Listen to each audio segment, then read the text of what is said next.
Entonces, ¿qué hago? ¿Lo apago?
Muy bien.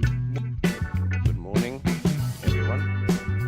May you be very welcome to the fifth regional seminar on social development that we have entitled On the Road Towards the Second World Summit on Social Development, Priorities for Inclusive Social Development in Latin America and the Caribbean. And during this inauguration, we will be showing a short video prepared by ECLAC teams, especially for this fifth regional seminar. I hope everything works well, so let's go ahead with the video.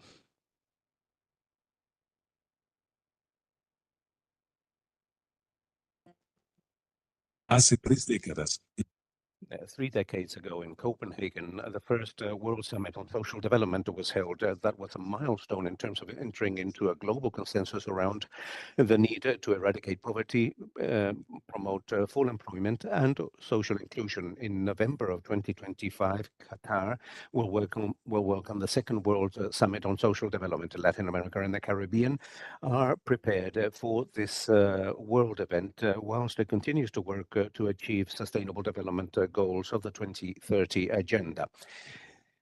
Between the 24th and 26th of June, ECLAC will be holding its fifth regional seminar on social development. The idea is for this to analyze and enter into dialogue and make proposals to face up to the development traps faced by the region within a context of multiple crises, where inequalities run the risk of becoming more severe, and there is an urgent need to rethink social policies with a transformational perspective. There will be 3 keynote talks about inequality, life cycle, and demographic transitions, and digital inclusion that will be delivered by world-renowned specialists that will provide us with strategic visions for inclusive social development. Government representatives from civil society, academia, and international entities will reflect in depth about issues such as inequality and social cohesion, hunger and poverty, investment in early childhood, and universal health, digital inclusion and social protection, and labor inclusion. In this event, the Executive Secretary of ECLAC, José Manuel Salazar Siriñach, will present the special report on the road towards the Second World Summit on Social Development 2025 towards a pact for inclusive social development. We will also be holding a high-level dialogue with representatives from the 5 regional commissions and departments of economic and social affairs of the United Nations. This fifth regional seminar on social development will enable us to think and collectively prepare the participation of Latin America and the Caribbean in the Second World Summit on social development, because the region has a lot to say and a lot to contribute. Come on board and participate.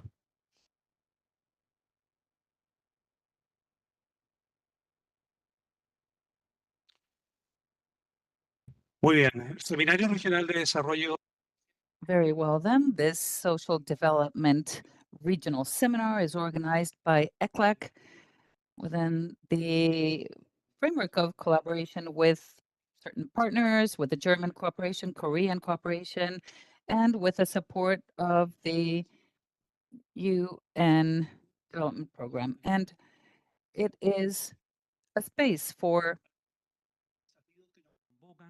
conversation, for discussion, within part of everything that is brought to us and around social development by UN experts, multilateral agencies, academia, and public policy authorities in the region, as well as representatives of the cooperation agencies. Here at ECLAC, we want to sincerely thank everyone who participated and those present in the room, as well as those who follow us virtually from different countries in the region and around the world. Their participation is of the essence in order to enrich this space for collective dialogue.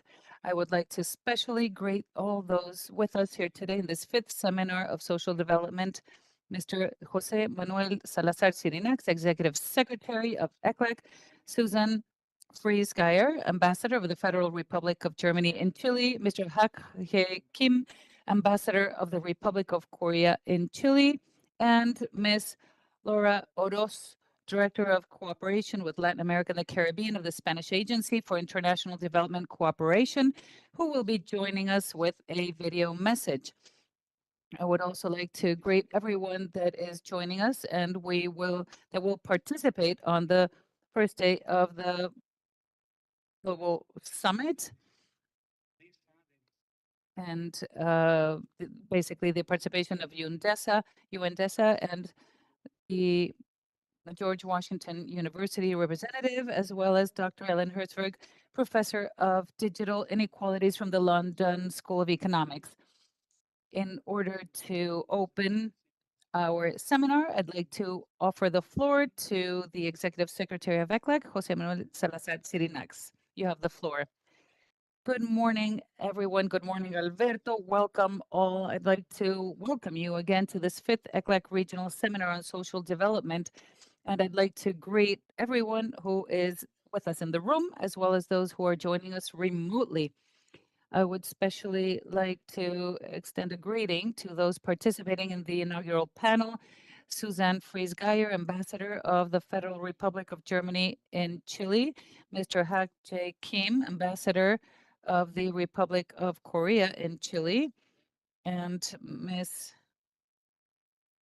she's not here, Laura Oros, who will be sending us a message by video from the International Agency for Cooperation and Development, and a special greeting for the academic experts that are joining us and all of the colleagues here at ECLAC.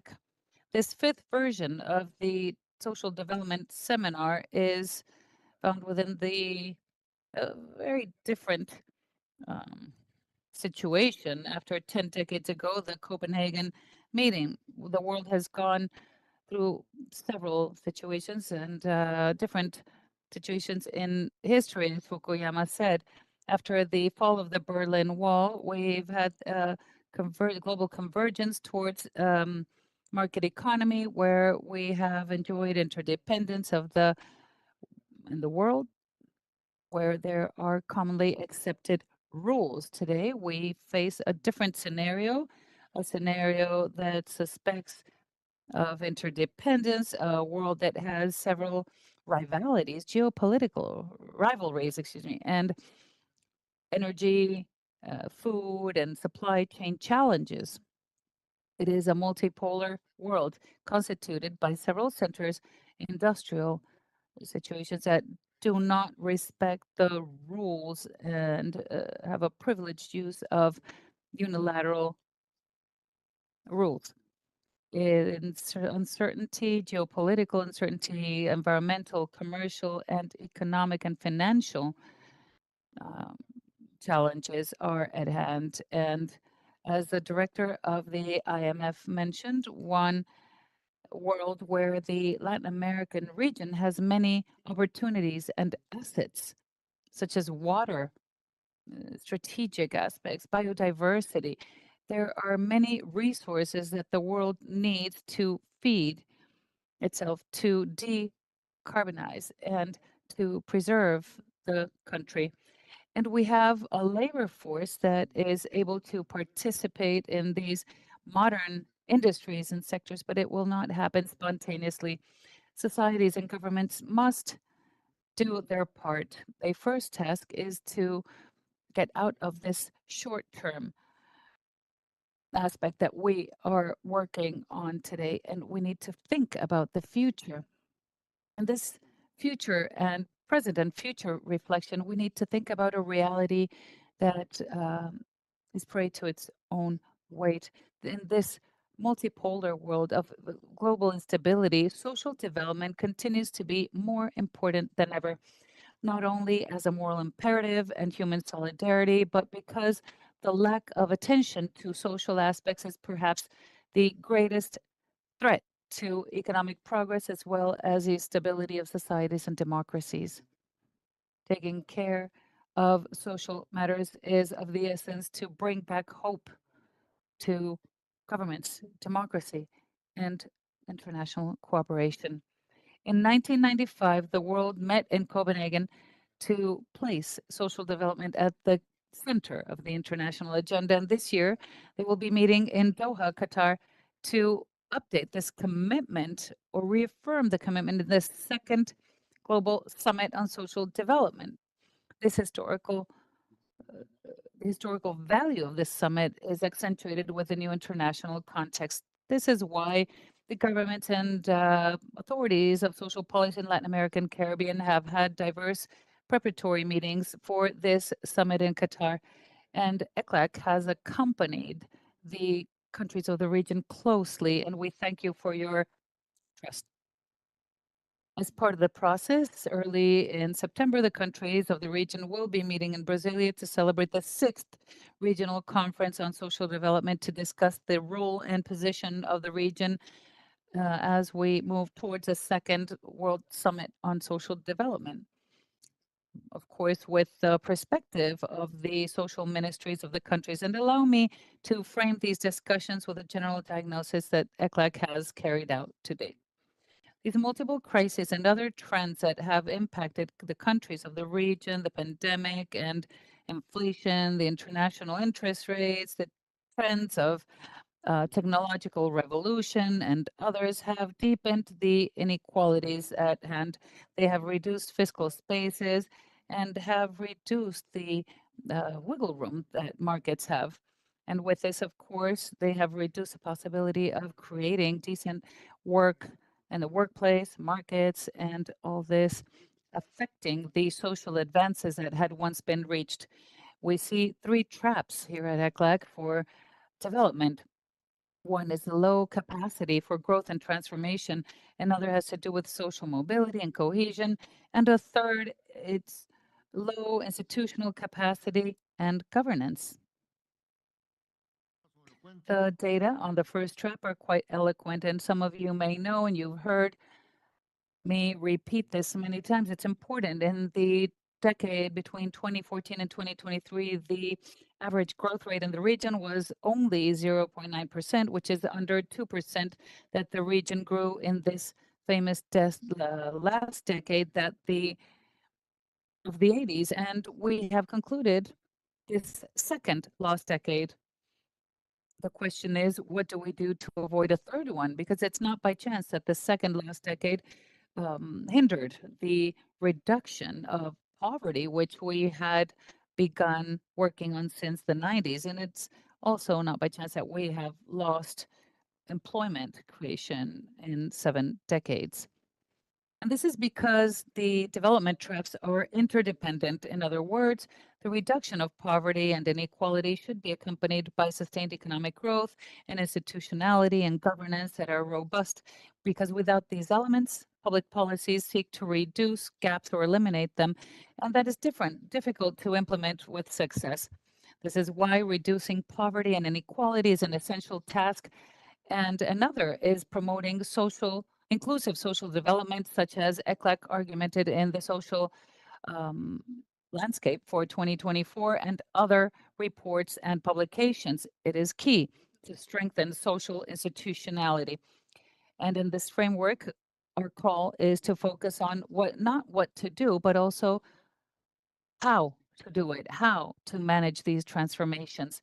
This leads us to 4 elements: governance, the capacities that we call top technical, operational, political, and prospective institutions, as well as analyzing spaces for social dialogue to further develop these vastly shared visions, and the political economy of policy economy of transformations, how to work with this. And this is the basic conceptual framework to discuss how we're going to overcome these traps and development gaps that we have worked on to date.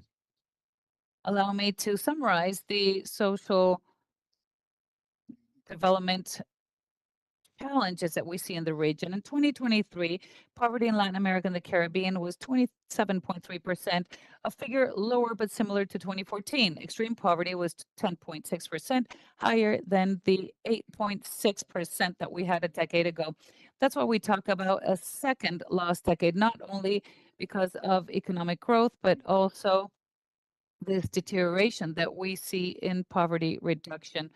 Now, in terms of the Gini index from 2023, 0.45 reflects a very high equality. Y el 19%. And to this, we can add the richest 1% concentrates 33% of the wealth and 19% of income. These territorial gaps are quite marked, and poverty is 39.1% in rural areas compared to 24.6% in urban areas. It is also a well-established high inequality, and in addition to being an obstacle to growth, is corrosive to social cohesion and to the credibility of institutions. A positive trend is that non-contributory social protection has grown, but is still far from reaching the entire population it needs. In 2022, 27.1% of the population lived in households that received conditional transfers, although in 14 out of 20 countries, these transfers were insufficient to overcome poverty. In turn, in the same year, non-contributory pensions covered 31% of the elderly, helping reduce poverty in old age by 14.3 points. In health, the region faces challenges such as segmented systems, poor prevention, and a growing demand due to population aging. It is projected that by 2050, 18.9% of the population will be over 65 years of age. That is almost 1 in 5 people, which will increase the need for long-term care. Social institutions remain fragile with a significant gap between formal mandates and missions and the limited human, technical, and financing capacities that operate in reality. All these issues have been analyzed systematically in the Regional Agenda for Inclusive Social Development, which has among its main axes the consolidation of a solid social institutionality. The Second World Summit for Social Development represents a strategic opportunity to strengthen a unified and ambitious regional position capable of placing key thematic priorities on the global agenda. These include the fight against persistent inequalities, the promotion of gender perspective and co-responsibility approach, and sustained investment in human capacities through the strengthening of social protection and investment in quality education and universal access to health. This process must be firmly articulated with the Sustainable Development Goals, the SDGs, and the axes addressed at the Summit of the Future, promoting a transformative and comprehensive vision. On the road to the Second World Summit, this seminar will address central issues for inclusive social development from a perspective of inequality. 3 keynote talks stand out for today. We will be hearing from Dr. James Foster, Professor of International Affairs and Economics at the George Washington University. It is a pleasure to have had an excellent conversation this morning, so welcome. It's the first time you visit us here at ECLAC. He will be talking about how to address inequality and identify pathways to inclusive social development. And I would like to greet Professor for being here this morning. We will also have the opportunity to hear from Silvia Giorguli, President of El Colegio de México, on the life cycle perspective and its importance for inclusive social development. And tomorrow we will hear Dr. Jong Sung Hwan, President of the National Agency for the Information Society of Korea, who will talk about digital inclusion and the opportunities and challenges it poses for inclusive social development. In addition, this morning we will present the policy brief towards the Second World Summit for Social Development 2025, towards a compact for inclusive social development, with the participation and comments of both the Minister of Social Development and Family of Chile, Javiera Toro, and Björk Sankjer, Assistant Secretary General of the Department of Economic and Social Affairs of the United Nations. Welcome. We will also be joined virtually by Kirk Humphrey, Minister of People Empowerment and Elderly Affairs of Barbados, and we will hear a video message from Sophie de Smet, Permanent Representative of Belgium to the United Nations. Mrs. de Smet will also speak on behalf of the Permanent Representative of Morocco to the United Nations, Belgium and Morocco being the 2 countries that are driving this Second World Summit as facilitators. As you can see in the program for this seminar, we have proposed a broad and ambitious agenda, but with inequality and the positioning of the region in the global social development agenda as the main threads. We will have panels on inequality, social cohesion, and inclusive social development policies, poverty, hunger, and inequality, investment in early childhood and strategies to move towards universal health in the region, and social protection and labor inclusion. The third day will open with a high-level roundtable with my colleagues, the executive secretaries of the 5 UN regional economic commissions, to discuss the challenges ahead of the Second World Summit for Social Development. So we have before us an interesting, relevant, intense, of course, agenda. I wish you the greatest success in this seminar, but not before thanking and acknowledging the work of Alberto Arenas, Director of ECLAC Social Development Division, and his entire team in preparing this event. Thank you very much.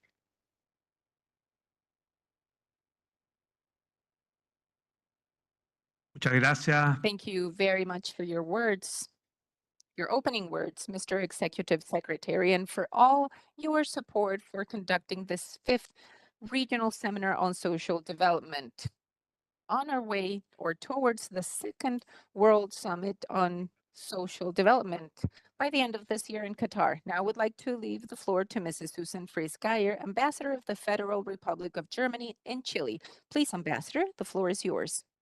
Thank you.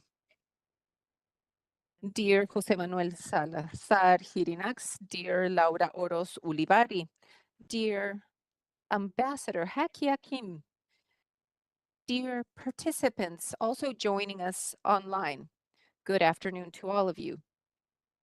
It is a great honor to me to be part of this inauguration of this 5th regional seminar on social development of Latin America and the Caribbean. Having worked myself for several years in the United Nations, I still strongly believe that especially in these times, we need multilateral organizations that are strong to collaborate in looking for solutions to the problems that we're facing now more than ever. That is why we deeply appreciate the singular role of ECLAC as one of the thinking centers that are most influential in the region as a pillar for multilateral cooperation and as a strategic interlocutor for public policies with vision into the future. Since its second edition in 2022, German cooperation has had the privilege of supporting this important regional instance. Particularly, we believe that it is vital to engage in debate on social protection systems as the main axis to eradicate poverty, reduce inequality, and build more just, inclusive, and sustainable societies. I would like to share with you 3 ideas. My first point is the following. We can all learn from topics, and that's why it is important to have events such as this one. There are problems that are shared by most countries. For instance, also in Germany, pension systems and healthcare systems are constantly going back to the center of political debate, either because of their fiscal sustainability or for their capacity for inclusion. Due to this, we are glad to contribute from the cooperation to seeking relevant answers to the regional context. We know that there aren't any magical formulas. However, we do firmly believe that the exchange of experiences creates valuable learning lessons. My second point, sustainable development is only possible through international cooperation and not through economic isolation. In this respect, the support that we provide to different projects reflects our commitment with multilateralism and with international cooperation towards equality and sustainability. Similarly, this cooperation allows for having the voice, priority, and the experiences of Latin America and the Caribbean being represented actively in the preparations towards the World Summit, reinforcing in this way our commitment with regional development that is more inclusive and with a more visible and significant participation of the region in global debates. Social protection systems are vital not only to face poverty, but also they act as warranters of social cohesion and resilience, given the deep economic transformations, the different technologies and environmental transformations that we're currently experiencing. We must highlight the fact that poverty and underdevelopment do not only perpetuate social inequalities, but also feed conflicts, weakening social cohesion and increasing the risk of violence. In that respect, it is vital for our development efforts to integrate an approach sensitive to conflict, always seeking to build resilience and promote peace through multilateral cooperation. My third point. It is important for us to move from analyses to specific projects that set the difference for people. And that is why I would like to sincerely thank, on behalf of the German cooperation, to the Social Development Division team of ECLAC for the great work they have done together with us over the last years.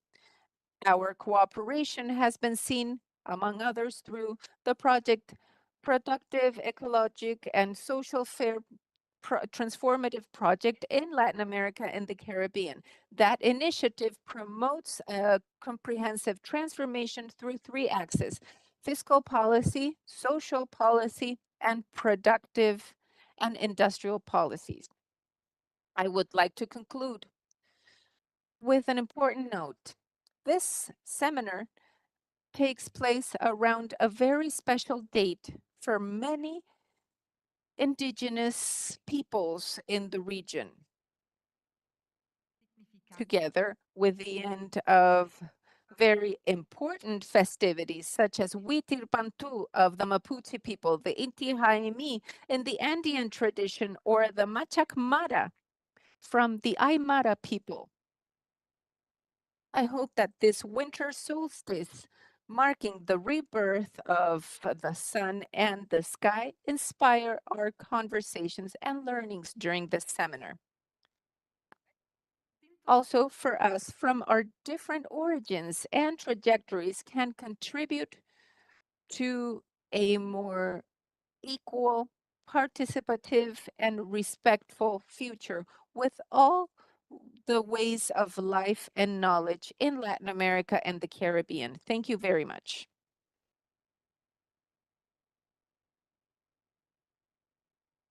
Muchas gracias. Thank you very much for your words, Mrs. Ambassador.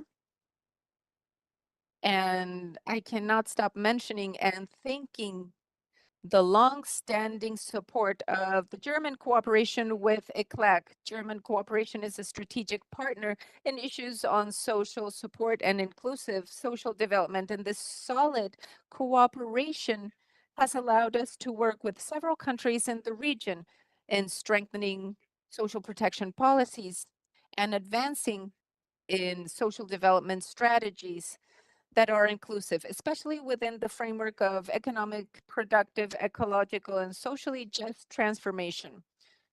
Thank you very much, Mrs. Ambassador, for joining us today in person in this activity. And now I would like to leave to you the Ambassador of the Republic of Korea and Chile, Mr. Hak Jae Kim.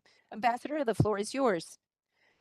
Your Excellency, Mr. Jose Manuel Salazar Cirinati, Executive Secretary of ECLAC, Mrs. Susan Fries Gayert, Ambassador of the Federal Republic of Germany and Chile, Mrs. Laura Oroz Ulibari, Director of ICIT, joining us online. Distinguished guests, ladies and gentlemen, good morning. It is an honor for me to be part of the inauguration of the 5th Regional Seminar on Social Development, which will seek the priorities for inclusive social development in Latin America and the Caribbean.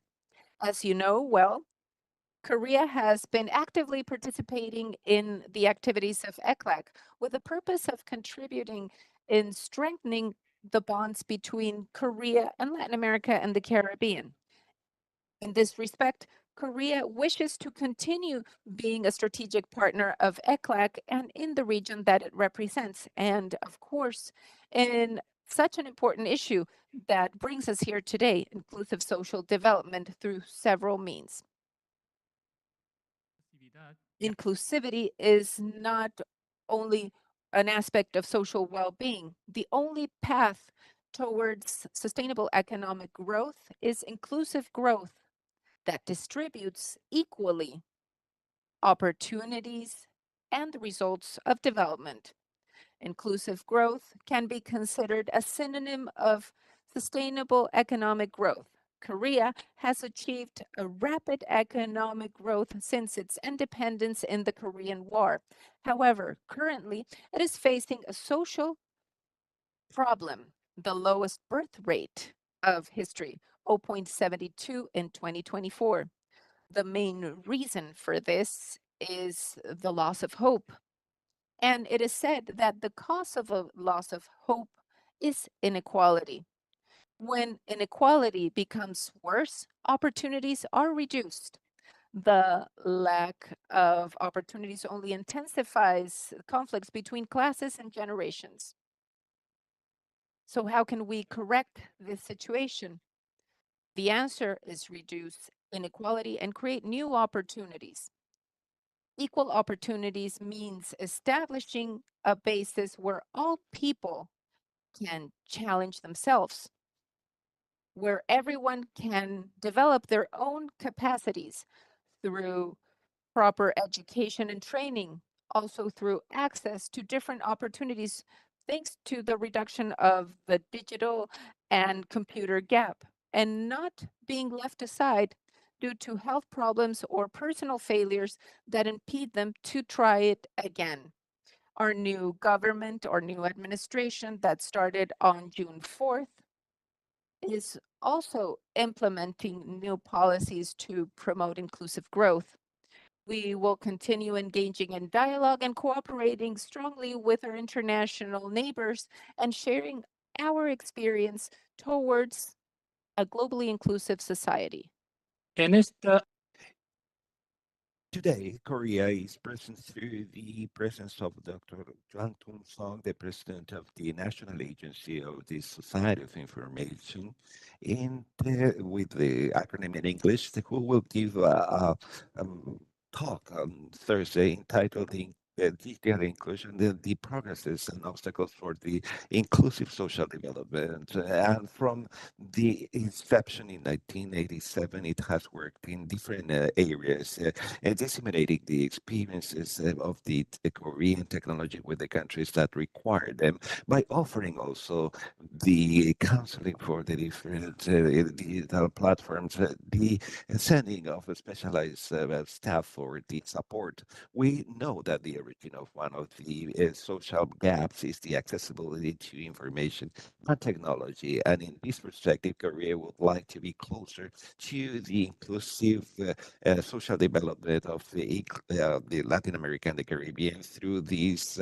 help and through these dynamics. And I would like to uh, congratulate ECLAC for organizing this regional seminar on social development with experts from different areas to look for the best pathways to have an effective change in order to have a better and inclusive society in the region. Thank you very much.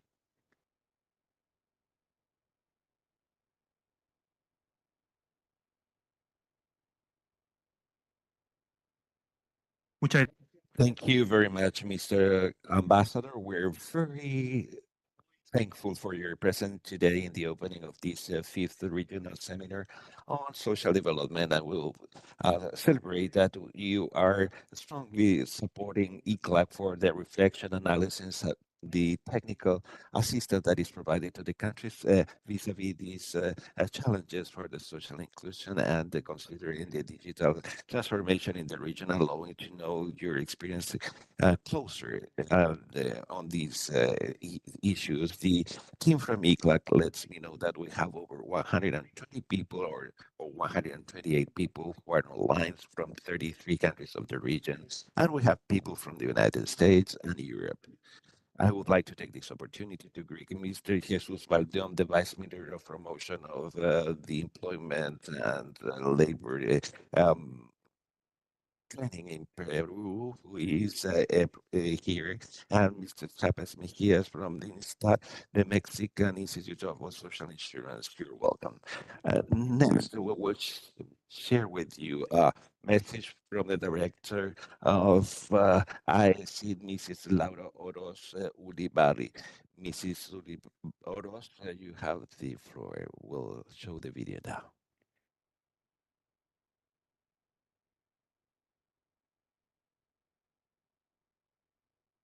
No, no, estamos sin audio. El audio, por favor, del video.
Todo esto en todo caso es intencional, ¿ah?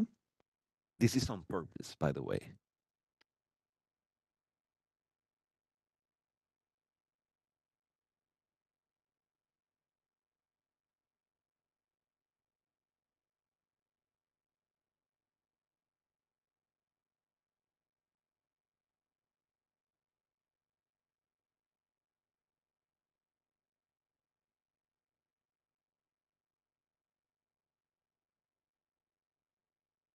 Diego, creo que te va a tocar a ti, ¿ah?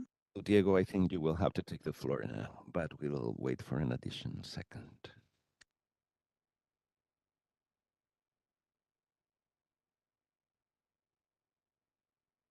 ¿Tenemos algunas soluciones en corto plazo?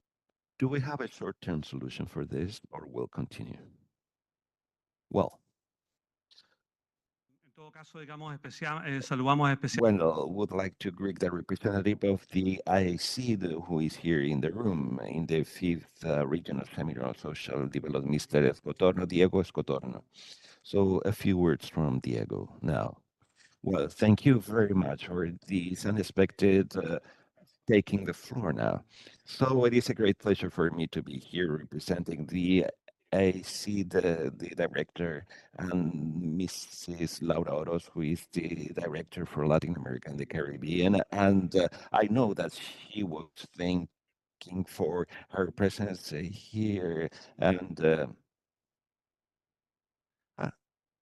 she would convey her greeting to the ambassadors and the rest of the authorities we have here in the room. Well, we have the commitment of Spain that is historical vis-a-vis ECLAC, and particularly with Latin America. The Spanish cooperation has been working since 1988, and this is a historical commitment that has been acquired long before, but has been leveraged in the 90s. Since 2000, the objectives of development for the millennium have trusted or have pushed this willingness to work jointly with the countries of Latin America and with the ECLAC in favor of the cohesion and the equality in the region.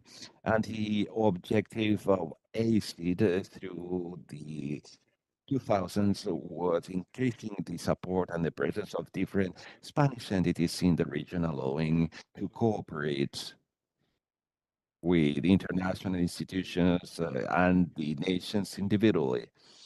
And delving into the struggle against inequality through very important projects, the program of the Democracy Interconnect program that have allowed in 2003 to develop 233 million euros in the region.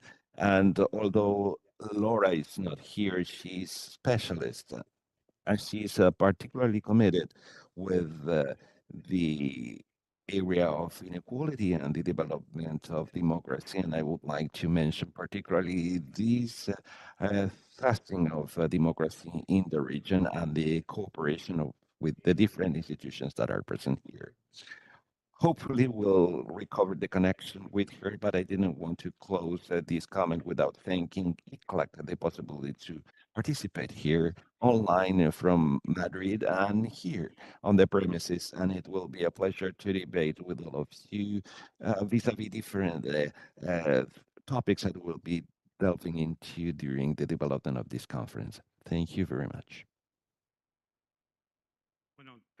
Well, would like to thank you these improvised words you have addressed, and we would like to thank Laura because we have heard this video before and would like to apologize for this problem. And I would like to underscore and to recognize the support of ACID as a strategic partner of ECLAC around the different central topics in the issues related to cohesion and institutional framework. And I would like to thank you for your presence here in the seminar. We have officially opened in this seminar of regional seminar on social development. Would like to thank the Korean, the Spanish, the German cooperation, and the agencies of the United Nations that have made possible this regional seminar on social development on the way to the second World Summit. We would like to thank also the commitment of all the people who are accompanying here in the room and virtually. And we certainly invite you to stay here. We will continue with the keynote address with Professor Jane Foster, and it will be moderated by Andres Espejo, Social Affairs Officer from ECLAC. And I would like to give him the floor now. Muy buenos días. Good morning, everyone. First of all, I would like to mention that we'll have simultaneous interpretation into Spanish for Professor James Foster in case you want to use your earpieces. Dear participant, it's an honor to receive you here at this keynote address addressing inequality and pathway to inclusive social development by Professor James Foster, with Professor of International Affairs and Economics at George Washington University. Professor Foster is recognized worldwide in the economy of welfare and the measuring of poverty. He has a doctorate in Cornell University and has developed fundamental tools as FGT indexes on poverty and the Cali-Foster method to measure the multi-dimensional poverty. And he has been involved in different other partners, and he has innovations in methodological fields and that have been incorporated in the SDGs of United Nations as of 2015. Recently, his work has moved in the dimensional measurement and had more applicable for the public policy. Recently, in a study published has proposed a new way to capture the different dimensions of inequalities and the useful metrics for the orientation of these public policies. So we have the opportunity to know how to use these analytical tools, allowing to have efficient public policies to reduce inequalities in Latin America and the Caribbean. So with no further ado, I would like to ask for a round of applause for Professor James Foster.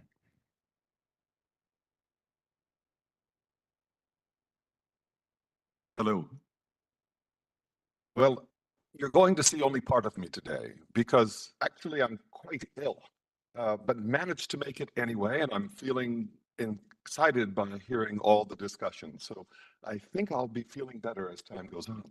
But I just wanted to say, Your Excellencies, Jose Manuel, Alberto, Andres, of course, thank you so much for this great honor to be giving a keynote address here at this very important event.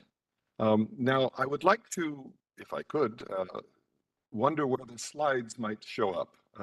This is always the interesting technical aspect. I can talk like this forever, but you won't be able to see what I'm saying. So, no, that's quite all right.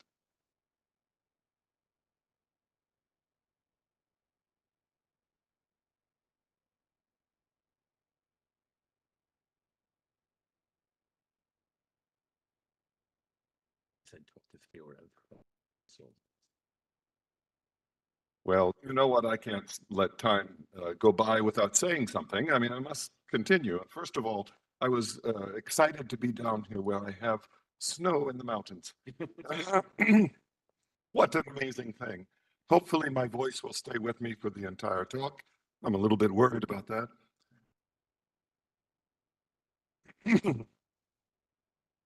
Anyway, I can proceed, and then we'll proceed when the lecture gets on hand. I've been tasked today with providing insights on the measurement of multidimensional inequality, and it's fantastic. Well, see, if I start talking, it decides that it will follow. Okay, so here we are. I've been tasked with providing some insights on the measurement of multidimensional inequality and its policy linkages to inclusive social development.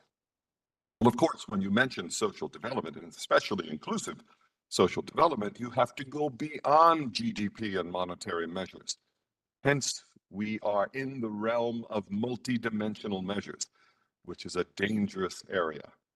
And secondly, it has to be Y en segundo lugar, tiene que ser basado en personas. En otras palabras, uno tiene que ser capaz de identificar resultados coherentemente con grupos de personas, con familias, y además poder descomponer la medida y también recomponer esto para poder entender los vínculos entre el concepto más amplio y las personas que son las impactadas por ese concepto. Yo podría dividir esta tarea en diversas dimensiones. En primer lugar, ¿qué políticas funcionan mejor?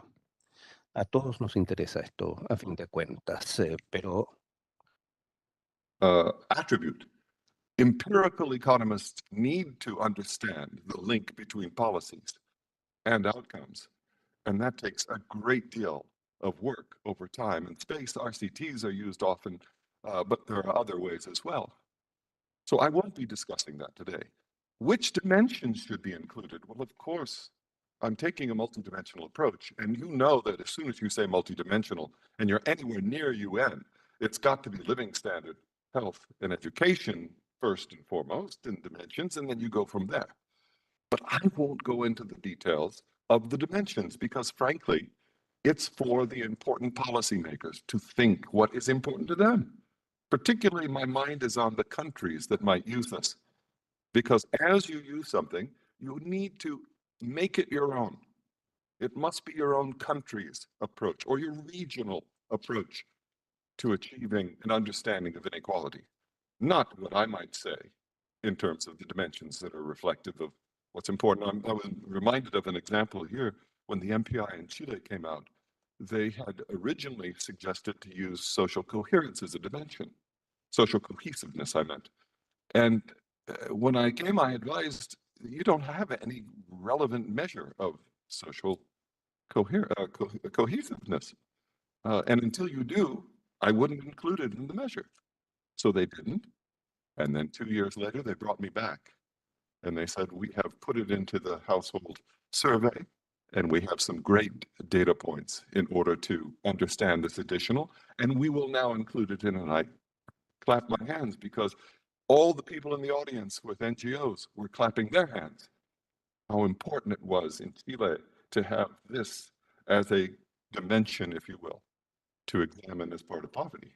So that gives me the reason why I won't be discussing per se, except as you ask some questions, I can give you some ideas, but I won't be saying this is what must be done. Which types of inequality? And we know there are many. There's overall vertical inequality, which is measured by Gini. There's horizontal inequality, otherwise known as inequality of opportunity. Chico Ferreira, my colleague at the LSE, this has been a really interesting part of discussion as to how much of overall inequality is due to inequality in opportunity and how much is due to inequality, say, in effort. But I will talk about that, but I won't really focus on that. I'm going to begin with the notion that we have something like a Gini in each dimension. It'll be a way of starting the conversation. And it's something that we know, and it's something that we rely on in a commonly held notion of inequality in income. So why is there less clarity in policy directions with inequality and poverty? I work a lot in poverty, and poverty, it seems, is unambiguous in many ways. You're raising the levels of people's capabilities so that they can achieve more for themselves and take themselves out of poverty and develop and move forward. In inequality, it's interesting because there is a bottom end and a top end. And if you start saying, well, we're going to solve inequality by lowering the top end, then you start having some very interesting discussions. Now, how do I see that in measurement terms? I'll tell you what it is. In poverty measurement, there's a poverty cutoff, a standard which is fixed, typically in absolute poverty. Obviously, in Europe, it's relative. But what we have is then measuring a kind of a overall indicator of those below that cutoff and how far that is from the cutoff. So you have standards. You lift people up and poverty will move away. It won't be there. But with inequality measures, every inequality measure, including the Gini measure, is a function of two things. One income standard that looks at the entire distribution with a kind of at the upper end, right? Not a leftist, but a rightist point of view, let's say, okay? And a second income standard that looks through the left eye at the lower incomes. And the ratio of those two is virtually every single measure of inequality constructed with a ratio of those two. So you can see in a stark fashion how there are two roads to changing inequality. You can change it through something at the upper end or at the bottom end. The upper end is in the denominator. Okay, so the worst part is that you want to lower that in order to make things become better. So anyway, that is my measurement idea as to why it is that inequality is so difficult to address. It's in part because it is complex. Upper, down, in between. All of that must be taken into account. And therefore, my movement as I go from poverty measurement recently to multidimensional inequality is complex. I think it's a much more difficult challenge. So how should multidimensional inequality be measured, given these complexities? So what am I going to do in this presentation? I basically want to give you my new method. It's with Misha Lokshin of the World Bank, but also relies heavily on insights gathered with Sabina Alkire and crew at OFI in Oxford.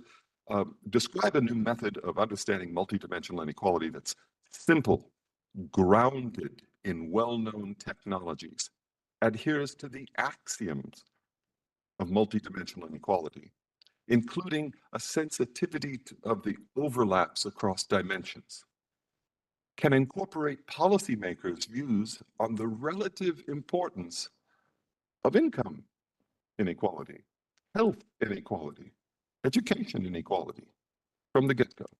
This is important, I believe, to include the policymaker as an agent in this exercise, is appropriate for high growth environments.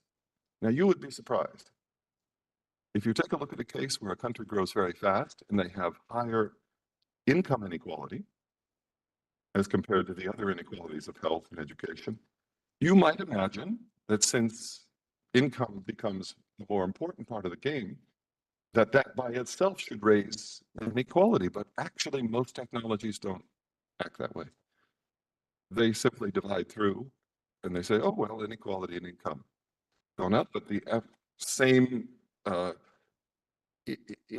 income, we won't pay attention to the fact that it's become a more important part of the game. Our methodology takes that into account and includes the income growth, or it could be education growth, as well, that's happening, so therefore it becomes a more important part of the equation. So it's appropriate for high growth environments. And finally, it suggests new avenues for policy. I mentioned education. We actually run a simulation where we add a year of education to everyone versus something in inequality, in income inequality. And you can see the trade-offs there. That's something that people haven't done much in that exercise, right? Income inequality was the left-hand side. And on the right-hand side, you did something with education. It was instrumental. But now, education inequality is part of the game as an outcome variable. Okay, so how do we build such an index? Now I need to go quicker. I want to describe the framework because it's important to understand how we get there.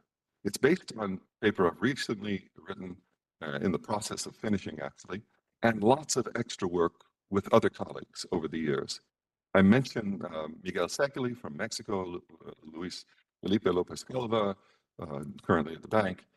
But at that time, we actually developed this framework in making policy recommendations to the Mexican government. And the goal was to create measurement tools that lead to action. And to do so, you really want to think deeply ahead of time what you're doing. You should identify the purpose of what it is you measure, right? So what is the purpose for this? Is it to monitor economic inequality in a country or maybe in a region? The concept of inequality, now that means it's a little more difficult. It's sort of like put in words as to what the actual aspect of inequality, the dimension, the type that you're trying to get at. Third, and what I call desiderata, which are characteristics of measures that are not axioms. They're not precise, they're kind of gooey, but they tell you a direction to move in. And you can say that's better than that because that's the direction we want to move in. And then finally, of course, the axiomatic structure, which is what allows us to know that we are actually measuring poverty or inequality or well-being. The axioms are what do that. So here's an example, since the new part is desiderata. Here's an example of the set of characteristics that you might want for a measure. It should be understandable, easy to describe, conform to common sense notion of inequality, fit the purpose, technically solid, operationally viable, it should be easily replicable. You can't disagree with those. Those are the kind of basic desiderata of any measurement, but in this case, I'm applying it to inequality. We're going to focus on the first one and the fourth one, because that will be the key to desiderata defining our approach. The first desideratum is understandable and easy to describe. There are two ways of interpreting that. It's intuitive. In other words, the structure of the measure, the functional form, really is simple. We can look at it and go, okay, I see. It's like an Occam's razor of measurement. The simpler structure is a better structure than a complex one. But there's a second way to think of this desideratum, is that the measure is grounded. It's linked to well understood elements that we already know. Okay? So specific inequalities refer to the inequalities in each dimension. So linking it to those specific inequalities in income, health, education, and say measures of association across those can really ground the index and let us understand at a deep level what the index is about. So the question is, which indices are in fact intuitive and grounded? Now, a dashboard of specific inequalities is indeed pretty intuitive, wouldn't you say? I would say so. You pick a unidimensional measure for each one of the dimensions, or you could choose a Lorenz curve and then write it down. Yes, thank you. I'm going to have one of these magic pills. It'll make my voice more smooth and salubrious. Thank you so much. So with a dashboard of domain-specific inequality levels, you have, in fact, a vector, right, with different levels of inequality. I call these specific inequalities because Tobin used the term specific egalitarianisms. So for example, an EU has the multidimensional inequality monitoring framework, the Gini in 3 dimensions, health, income, and environment, for instance. Now, dashboards are really useful for documenting separate, specific inequalities and their trends. A vector dominance, meaning bigger in everything, more inequality, or lower in everything, is well understood and intuitive. But there's no overall headline figure by which you can point out and capture the imagination of your citizens. And I think it's needed for policy salience. And there's no guidance for when one goes up and the other goes down. So when dimensions disagree, guidance is important. And it ignores, finally, the joint distribution of one dimension with respect to the other. And that, as we'll see in a second, is really crucial. Now we can move from dashboard to a headline. Podemos cambiar del panel a las pautas. Tomemos un promedio ponderado donde de esperar que estas ponderaciones sean similares o quizá más importantes. Quién sabe, han habido ejemplos en la literatura. Si se usan ponderaciones iguales, entonces se puede pasar a través de las 3 dimensiones, como la que vemos aquí. Si decimos que los ingresos son la mitad del promedio ponderado, se podría elegir otro número. La idea es que estamos tomando el Gini y los puntos Gini, y esa es la vara de medición. Con eso estamos comparando a través de distintas dimensiones, es intuitivo.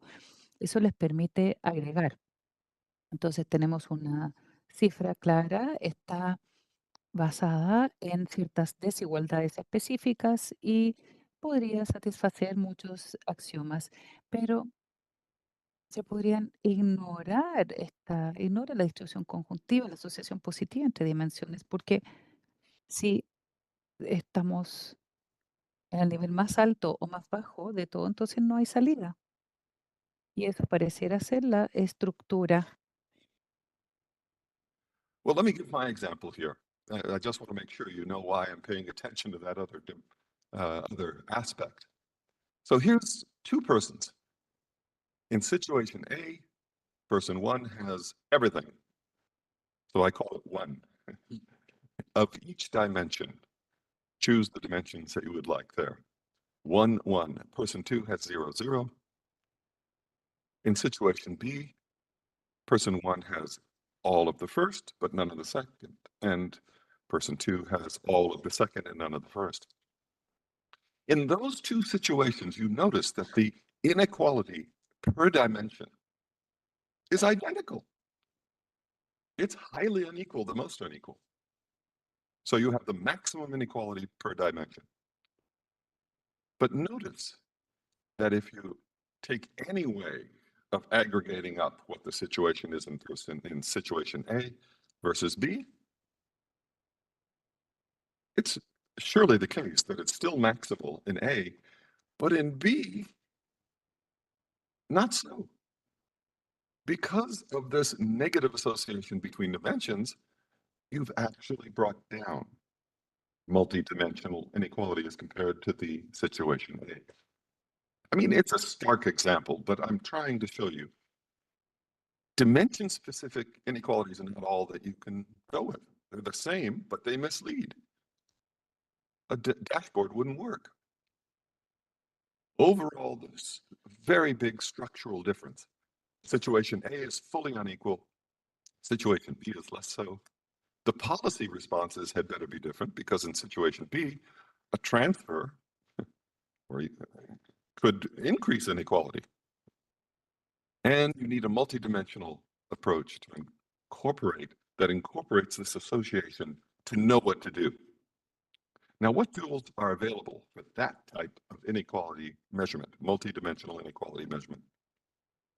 Well, what do we need? We need to have those tools to be technically solid, which I interpret as satisfying the accepted axioms.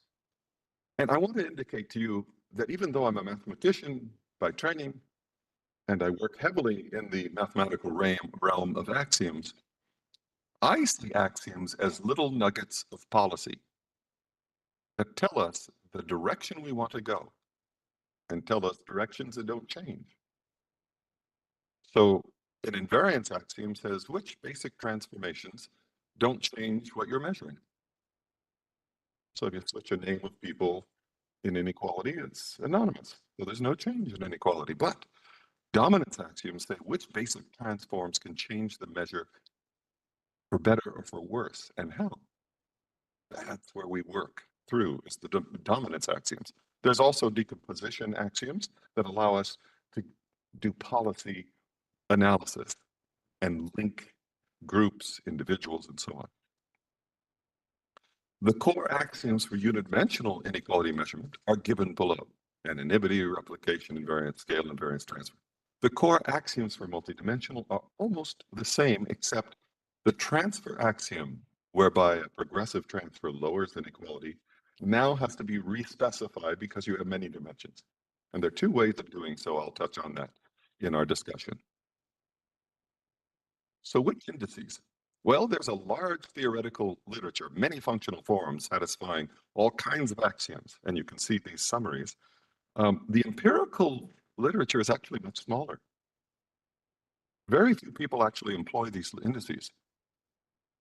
The survey by Glassman lists 10 papers. And by far, the one that is most commonly used is Masumi's two-stage approach. I'll get into that in a second. The policy impact, where they actually use this to guide policy, is even smaller. So what's going on here? Why hasn't this vast literature been employed? I think there are practical barriers. Multidimensional inequality indices are absolutely intricate, difficult to explain to a non-specialist, hard to interpret even for specialists what is being measured, and unclear links to the specific inequalities that we start with, or to the association or growth in a variable. In other words, they satisfy the second desideratum, but not the first. Is it hopeless? Well, it's not so hopeless because the MPI has been used all over the place. It initially had several barriers of this sort. And Alki and Foster, since the publication, we've seen large academic uptake. We've seen many theoretical and empirical pieces. You can see that online at OFI. Significant policy impact. You can see it at the Multidimensional Poverty Peer Network. And many key applications, including, given here, I should have included the regional MPI, I suppose, but my apologies. I just put in ESQUA's regional one. So how was this done? Well, the barriers were removed. The MPI has a clear structure. It's easily explained to non-specialists, simple weighted counting formula, neutral functional form so people can understand what's going on, and it's grounded in FGT indices and other things that we know. MPI also satisfies axioms that support policy analysis. Decomposition by subgroups is crucial. Breakdown by dimension is very helpful in that context. You take the headline, and below it are a ton of indices that help guide policy. That is what is needed for this sort of multidimensional analysis. How did we get there? We used intentional measurement. We thought it through and then created it. Can this be done for multidimensional inequality? That's the question that I'm going to ask you. So here's the paper that I'm actually presenting in terms of the substance. Foster and Loken 2024. Misha Loken used to be one of the most ardent critics of multidimensional poverty.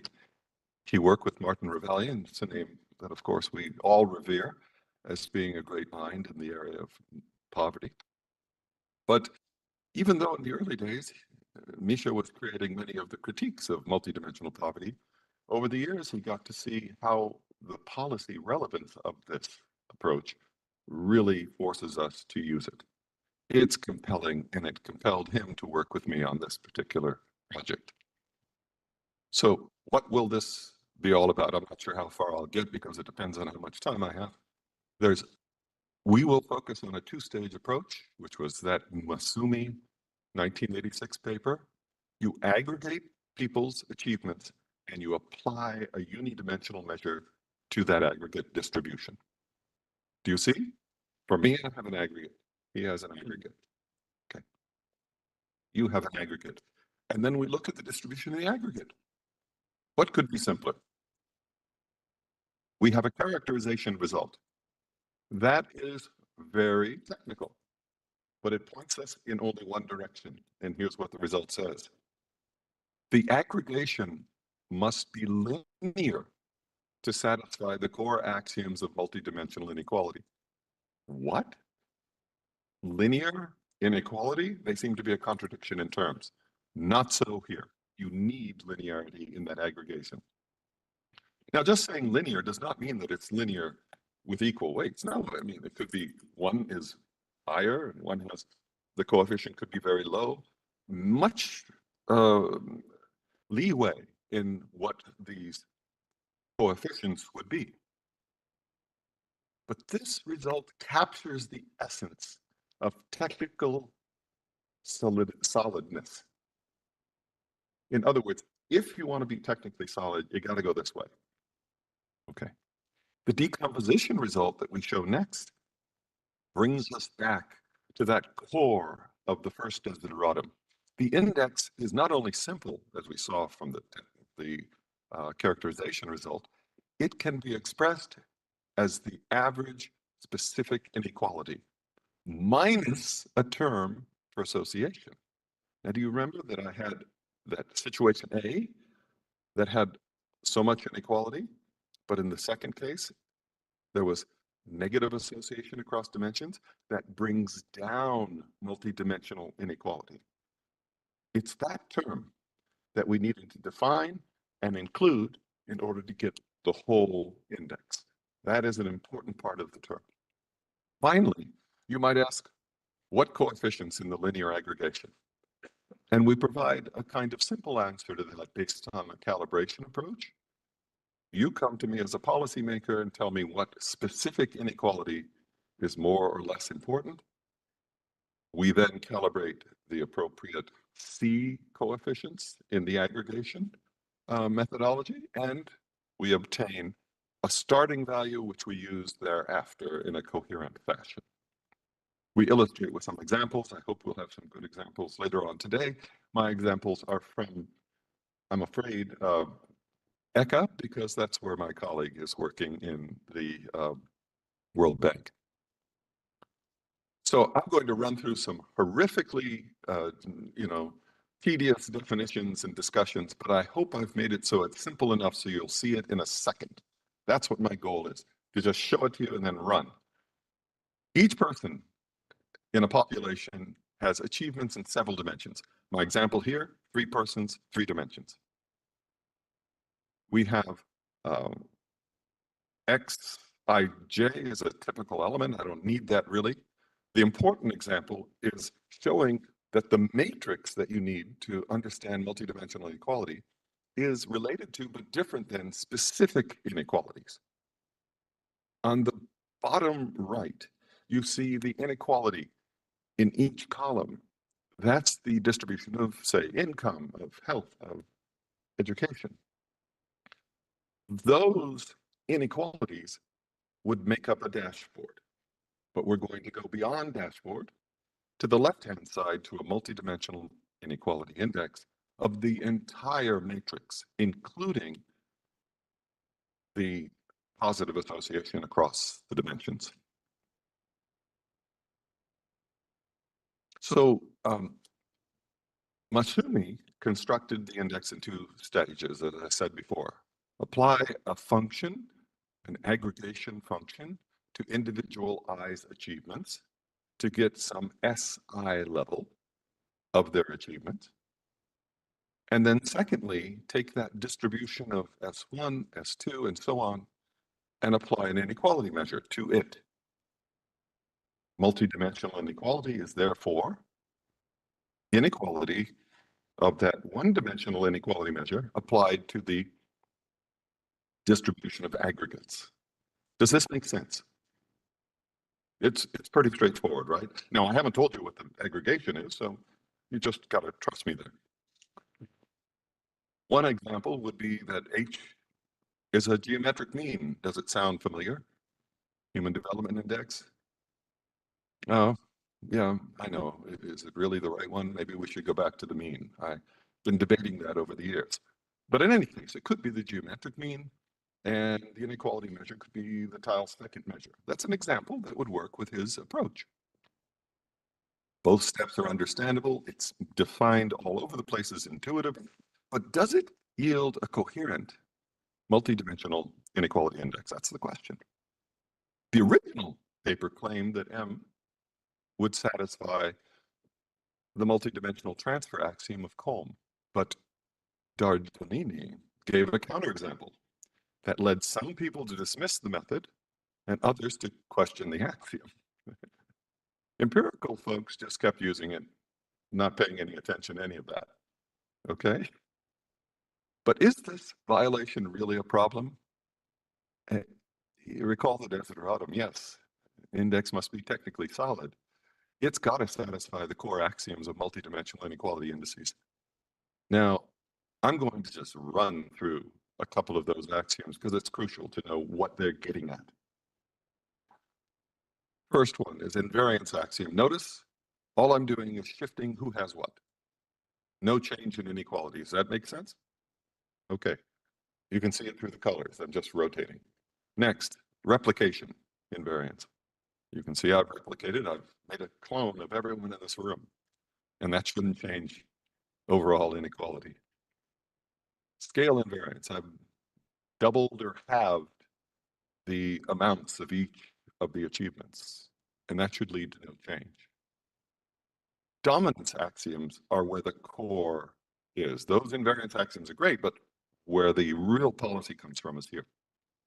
We say that X prime is obtained from X by a uniform smoothing. You don't need to remember it's a bistochastic matrix multiplying it. That really means you're taking a kind of smoothing that's the same type in each dimension.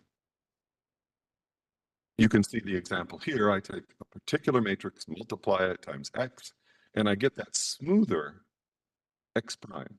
It's smoother because now look, they have averaged out the first two people have averaged out what they had.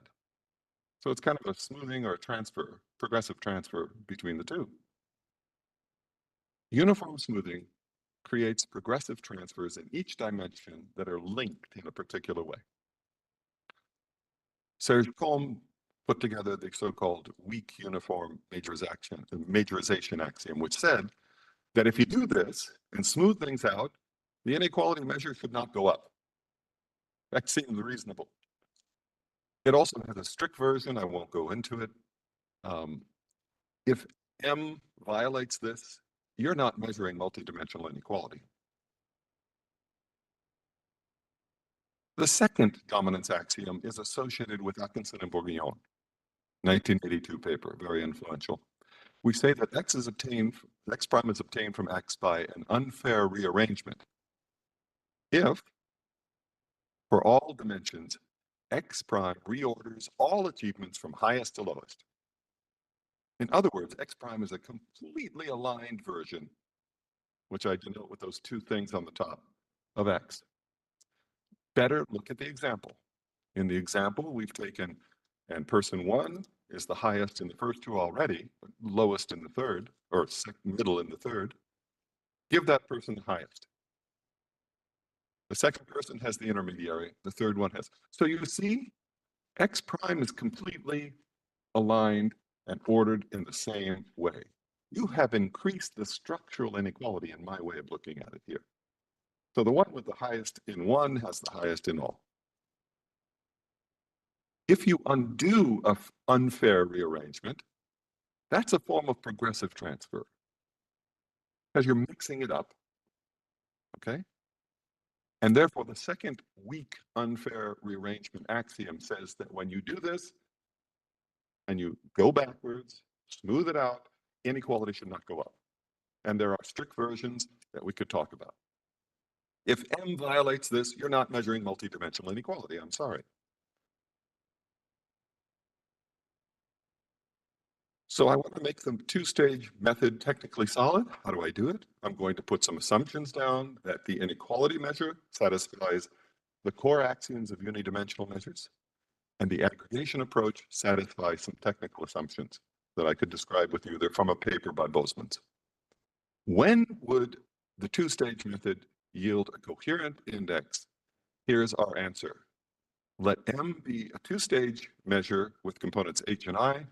If M satisfies weak uniform majorization, that axiomatic requirement, then the aggregation function can only take on a linear form. Why is that important? Because it removes all kinds of options that are out there that could be used. Some empirical papers continue to use other aggregation approach, but they're not measuring inequality. And I should mention to you that if you satisfy this aggregation as linear, you get all the properties that are needed by multidimensional inequality indices. Okay, so it's a characterization of when it is in fact the case that we have real indices that are actually satisfying the two desiderata in a two-step approach. Okay, so what's the proposal? We're already at the proposal. Use MX derived as follows. Select some aggregation, which is actually a linear. That's an inner product. That is, you're taking linearly multiplying the vector xi by a vector of coefficients, right? And that becomes your aggregation. So it could be 2 times the first amount, a 10th times the second amount. You see? And then finally, apply an inequality measure or a Lorenz curve. Both can be done to the distribution of the aggregate. This case has not been emphasized in the literature. It's easy to understand. It offers flexibility because the C's can be anything, and it's neutral. It's a kind of linear approach, very, very neutral and very easy to understand. It satisfies the core axioms. It's the only way forward for this intuitive two-step approach, two-stage approach.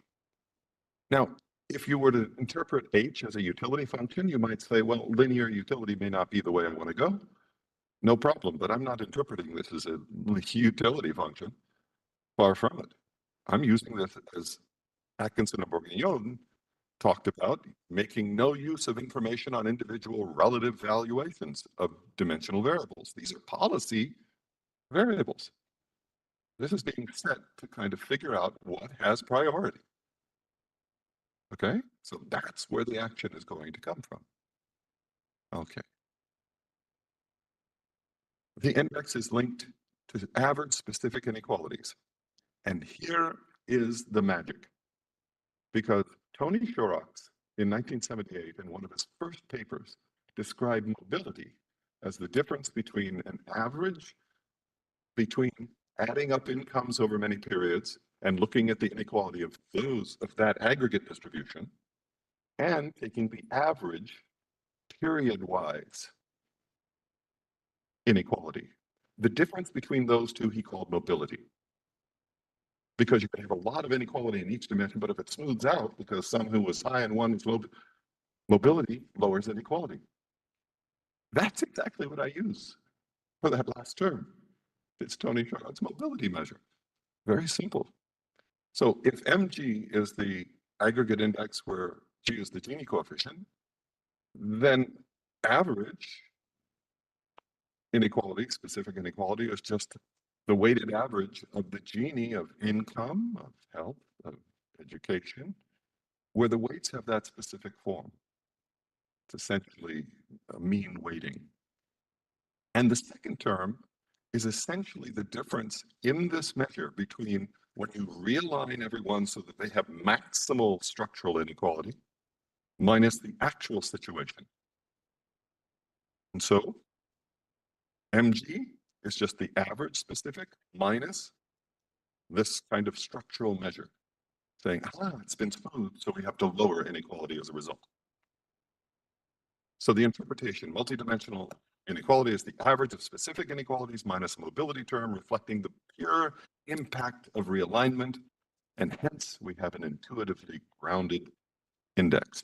As X evolves, changes in multidimensional inequality can be broken down into changes in the marginal distributions in each dimension, or changes in the weights, because one variable has higher mean than before, or changes in the joint distribution as dependency is greater or less through time. You can also do it for Lorenz curve. Apply the Lorenz to the S distribution. Here you're going to add something because the smoothing makes Lorenz less unequal. So the Lorenz curve is higher. LS is the measure of inequality. LA is the average Lorenz curve, taking the Lorenz curve of each dimension and averaging it up. You add something in, that something you're adding in is the mobility term. It's actually functional. So applying the Lorenz curve in a multidimensional world is quite interesting. How do you select C? I can't explain it now because I don't have time. But I can say that there's a neat little algorithm that takes you from how important you think each dimension specific inequality would be. Is income worth half of your consideration? Then that can be incorporated to get what C would have to be to get that in the first period. Having calibrated, you use that thereafter. I can't get into that, so let me just summarize the theory. It has a simple structure of functional form. It satisfies core axioms. It can be broken down into specific inequalities in a term or association, and it can be calibrated to reflect the normative weights associated with policy priorities. Now, I have a slew of empirical illustrations. I'm just going to show you one picture, okay? And then I'll briefly describe. Azerbaijan, notice that the mean in Azerbaijan went up from 2016 to 2023 by a huge amount. Yes, rapid growth. Most other inequality measures would simply ignore that, and you wouldn't have a great increase in inequality, but according to ours, we actually have a much larger inequality increase. Our M measure is the one we're looking at, and that has, as you can tell, from 0.144 up to 0.230. That's indicating, in other cases, you'd have a much smaller change. But for us, we're actually incorporating the fact that this did lead to a much more inequality due to the fact that income is much more important. We can do the Lorenz curves analysis as well. And this is the Lorenz curves for the aggregate, starting with the solid lines in each of 2 years. The upper line would be the original years, and the lower line is more unequal years. But what has happened, the solid line is our final level of inequality, indicated in a Lorenz curve. The dotted line is just the average Lorenz curve without the mobility term. The margin between those two, that's the mobility term. It's the mobility function, and if you integrate it, that's the mobility term for the Gini coefficient. So it's really easy to understand. So I'm not going to get into all these other, this was a simulation to add a year of education and showed how you can really achieve great results by going through other dimensions. This is showing it can be used for many other indices, not just the Gini and so on. Let's recap. I've described a new measure of multidimensional inequality that's simple and grounded in well-known technologies, adheres to axioms, can incorporate policymakers' views, is appropriate for high-growth environments, and suggests potentially new avenues for policy. What do you think? Thank you.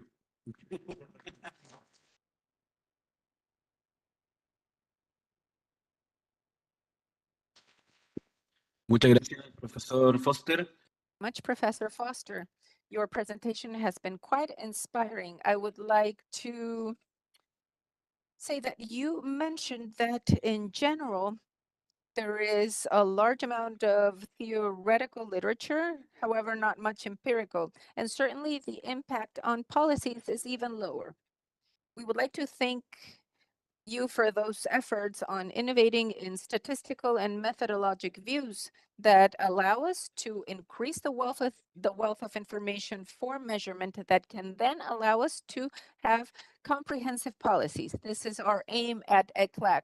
We understand that inequality is multidimensional, and understanding it as such, we have to face it not with separate policies, but with comprehensive policies. I know, and we have discussed this before, that the ways of measuring inequality and the inequality issues in measurement are highly mathematical and very complex. We would also like to thank you for trying to give us an explanation in 40 minutes to put it as simple as possible. So thank you very much for that. I think it's useful for everyone here. We have more than 170 people online, and we have a full house today at Celso Furtado room. We still have 5 to 10 minutes for questions, so we would like to open the floor for any questions first from the room, and if there are any questions online, please let us know. Thank you. Javier, adelante. Javier, please. Thank you very much. Thank you very much, Professor Foster.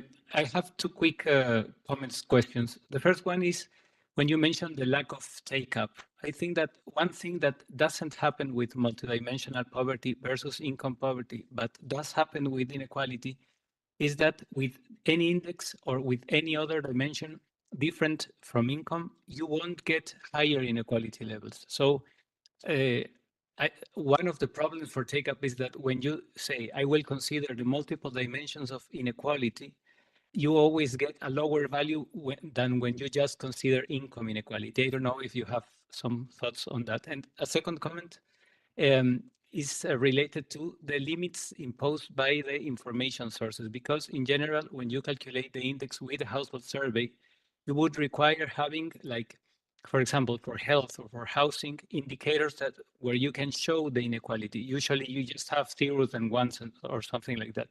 But that's being to stop growing the household surveys. In general, statistical offices are looking to complementing different sources, which you can integrate at lower geographical levels, but not at an individual level that you would need to calculate these indices. So I wanted to ask if you have also taken a look at other possibilities of calculating multidimensional inequality.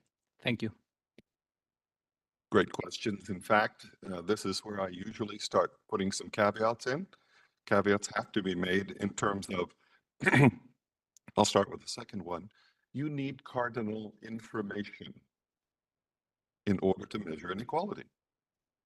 And more than that, if you're going to take a people-based approach, you need to know at an individual or a household level or some other unit that's of value policy-wise, what is going on for that unit. And we have, in fact, seen, we never have seen the data revolution emerge. We're still in a world where data sets are actually going away. USAID, DHS, someone needs to take this on as a project because we need DHS.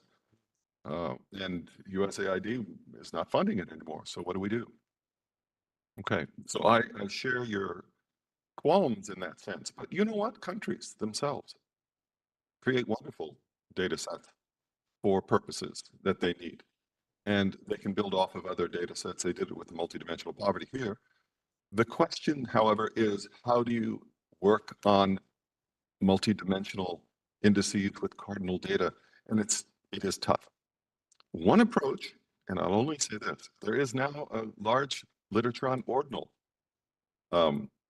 inequality that started off with some work with a student of mine that I published years ago in Journal of Public Economics. But many people are looking at inequality in one dimension, and now more than one dimension, in ordinal variables. So there may be more data available if you do that. But, and indeed, the MPI itself can have incorporated in it inequality levels. I have a paper with Sabina Alkire where we include inequality inside a new measure of multidimensional poverty, but it's only inequality among the poor. And it is of a very specific sort for counting measures. It isn't the continuous approach that we're looking at here. But I agree with you. There are challenges at the data side, which is one of the reasons I helped put together the Statistical Performance Index at the World Bank to be able to gauge which country can do what and help countries, encourage countries to have more capacity to do the things that need to be done. Yes, I agree with you that you get a lower number, but once you've used it again and again, that lower number becomes the new set point. Why are we looking at only the set point given to us by income? We could look at wealth. Wealth would have an even higher number. We could do an average of those. Maybe we want to do multidimensional inequality in income and wealth. But that number that you start with is not the issue. The number that you end up with is the issue in measures trying to achieve results. And now you have different pathways to achieve those results. That's what makes it powerful. So we're not lowering inequality just by having a new measure. We're starting with a level that looks lower, and we want to push it down. But it's only lower as compared to its dimensions. Some are lower, some are higher. Okay. I hope that answers your question. Okay. Do we have time for any more? Muchas gracias, señor Foster. Nos puede quedar una pregunta más, pero antes quisiera saludar a la ministra Javiera Toro, ministra de Desarrollo Social de Chile. Muchas gracias por acompañarnos. Last time with Washington, we had met in the embassy there. So. También saludar a Naomi Arboleda, que es la coordinadora de inclusión económica del proyecto de cooperación externa de la Dirección de Desarrollo Social Supérate de República Dominicana. Y también acaba de llegar hace un momento atrás Marcela Río, que es la directora del Instituto para la Democracia y Ciencia Electoral Internacional IDEA. Muchas gracias por acompañarnos. ¿Alguna pregunta más antes de finalizar? Naomi.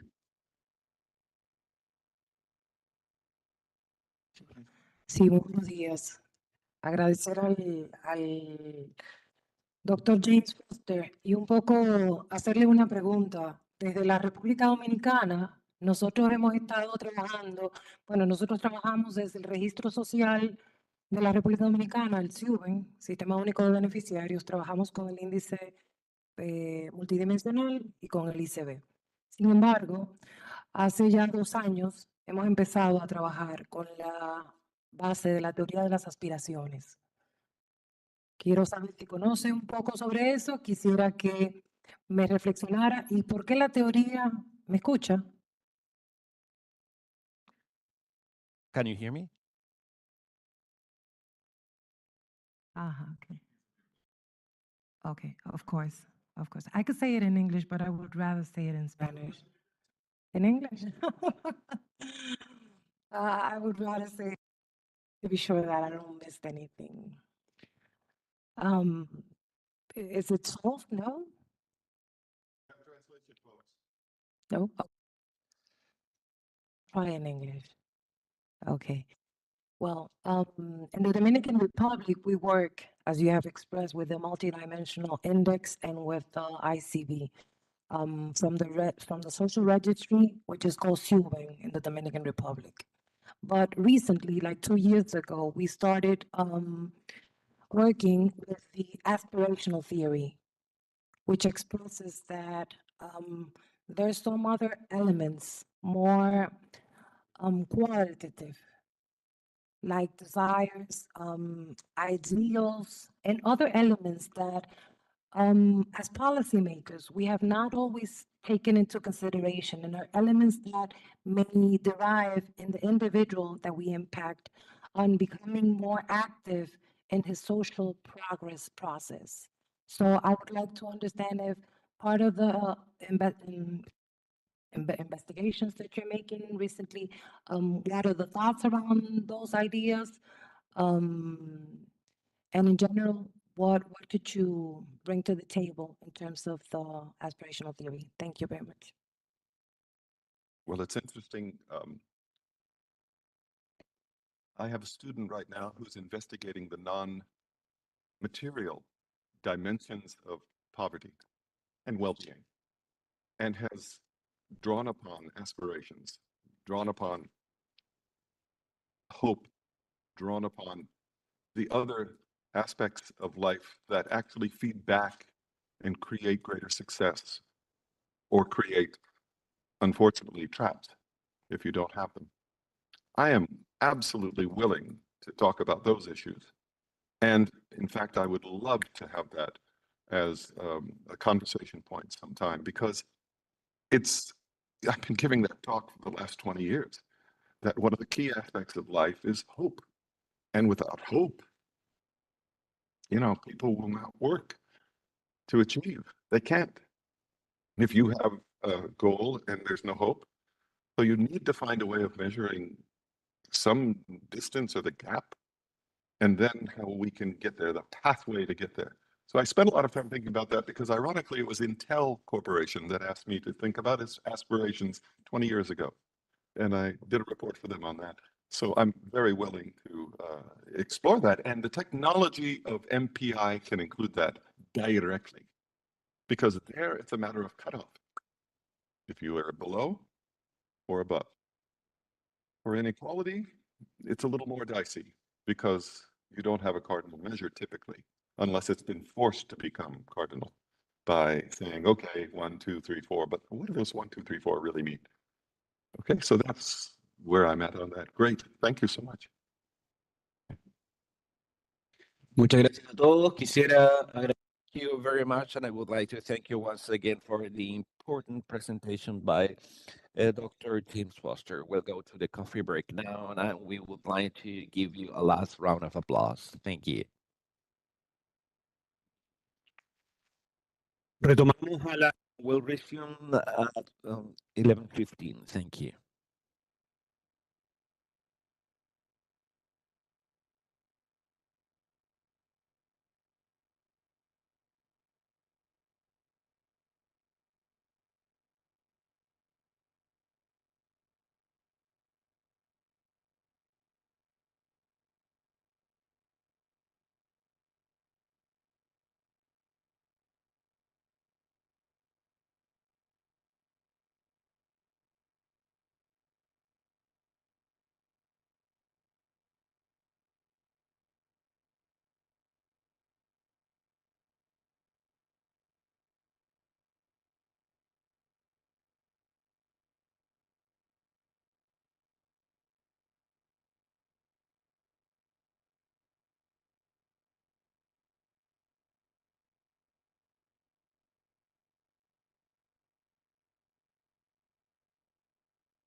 Claro. Aló, aló. Listo.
Bueno, vamos a partir.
Bueno, continuamos con Very well. We'll continue with the high-level panel, the impact of Latin America and the Caribbean for social and inclusive social development, heading towards the Second World Summit on Social Development.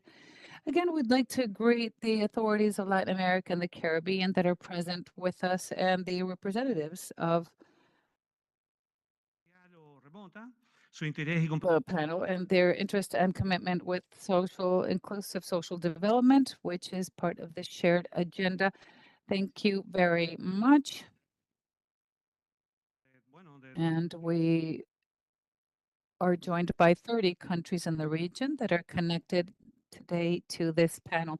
I'd like to offer a word of thanks to the regional authorities that make up the panel. We have Javiera Toro with us, Minister of Social Development and Family of Chile. Please feel at home.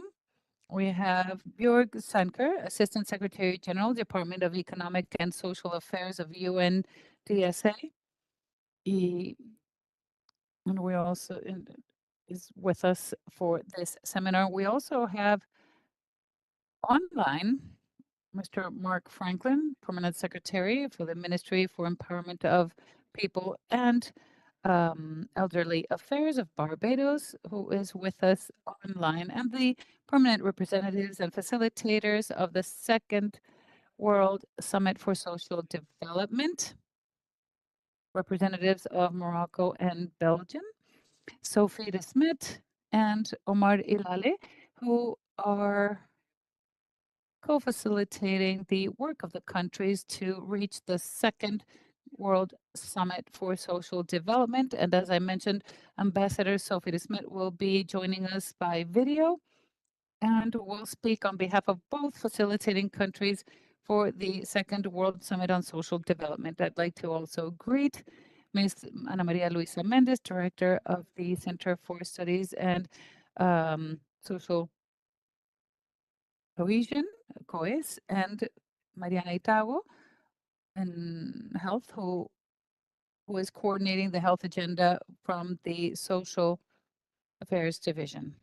We would also like to welcome you and begin this new panel on the Pact for Inclusive Social Development. This arises in the region as a very important component for the Second World Summit on Social Development to be held in Qatar in November this year. And Jose Manuel Salazar Sirinach will be presenting the report launched this year in the seminar earlier this year. It is in the Pact for Inclusive Social Development. You have the floor. Estuvo con ustedes en la ceremonia de inauguración, así que no voy a repetir los saludos. Thank you very much. I'm not going to repeat any of the protocol greetings. Welcome, Ministra Javiera Toros. Welcome again to ECLAC. In March this year, ECLAC prepared this special report that I'm going to present now called On the Path to the Second World Summit on Social Development. And you can download this from the website. It is in English and in Spanish. You can see the different activities, preparatory activities, and the things that are yet to be done on the way to the summit. ECLAC has been supported in different ways. As part of the process, we've published different documents in Barbados. We were part of the meeting that was about reducing inequality and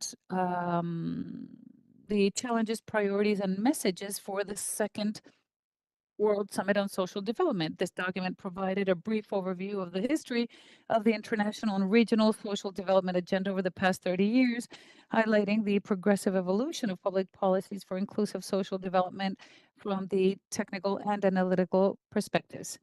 In November 2024 at the G20, social G20 in Brazil, we presented another special report called The Trap of High Inequality and Low Social Mobility in Latin America and the Caribbean, an obstacle to inclusive social development.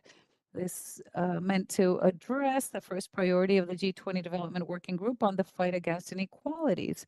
And finally, in January 2025, under ECLAC's coordination, the 5 United Nations regional commissions published the document on the road to the Second World Summit for Social Development, contributions from the regional commissions.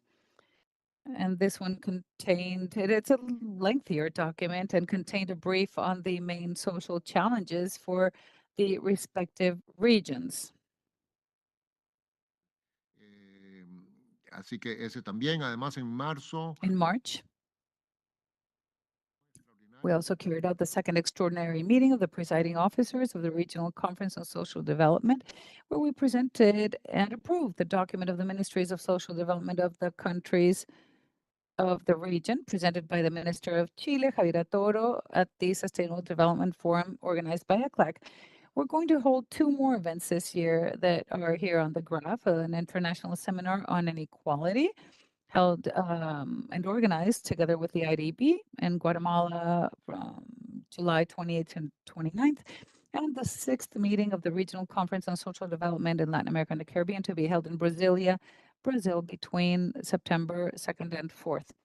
As I mentioned, all of these activities and documents have been carried out in preparation for the Second World Summit for Social Development to be held in Qatar between November 4th and 6th. This will take place between the authorities and practice community in the region. The special report is divided into 3 sections. The first is an account of the debate and evolution from social development to inclusive social development in the last 30 years. The second presents 10 proposals for a pact for inclusive social development. And the third contains some final reflections. The key messages of this report can be summarized in 5 main points. The first, as I mentioned, is that Copenhagen 1995 consolidated the importance of social development as a main axis of the global agenda. The second is that 30 years later, despite the important advances, there are still some structural challenges in the social sphere in the region, with technological changes, the aging of the population, demographic changes, a series of things that we're going to mention. The third is an idea that in order to face these challenges, it would be important to think about a pact for inclusive social development. Fourth, to offer some content to this pact, ECLAC proposes an agenda with 10 items. We will be mentioning them. And fifth, the idea of strengthening social institutions, promoting social dialogue, strengthening international cooperation, and guaranteeing the financial sustainability of social policies. These are all very important. There are no success stories without quality institutions doing their job, doing what they need to be doing in all areas. And sixth, the idea that the second World Summit for Social Development in 2025 is a unique opportunity to reaffirm commitments and move towards inclusive social development.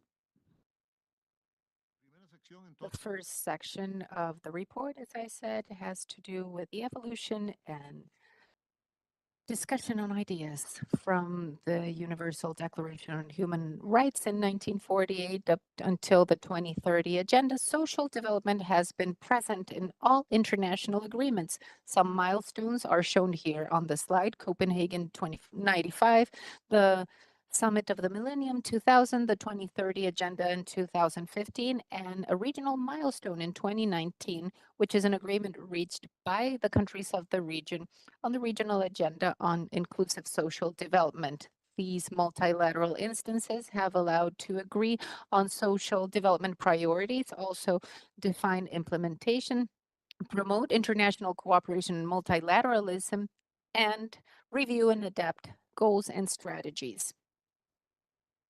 Within these 30 years, the concepts have also changed in some dimensions. First, as a general framework, we have advanced from the concept of social development, which was agreed in Copenhagen, to this inclusive social development concept that we heard about this morning, but it adds an important specificity.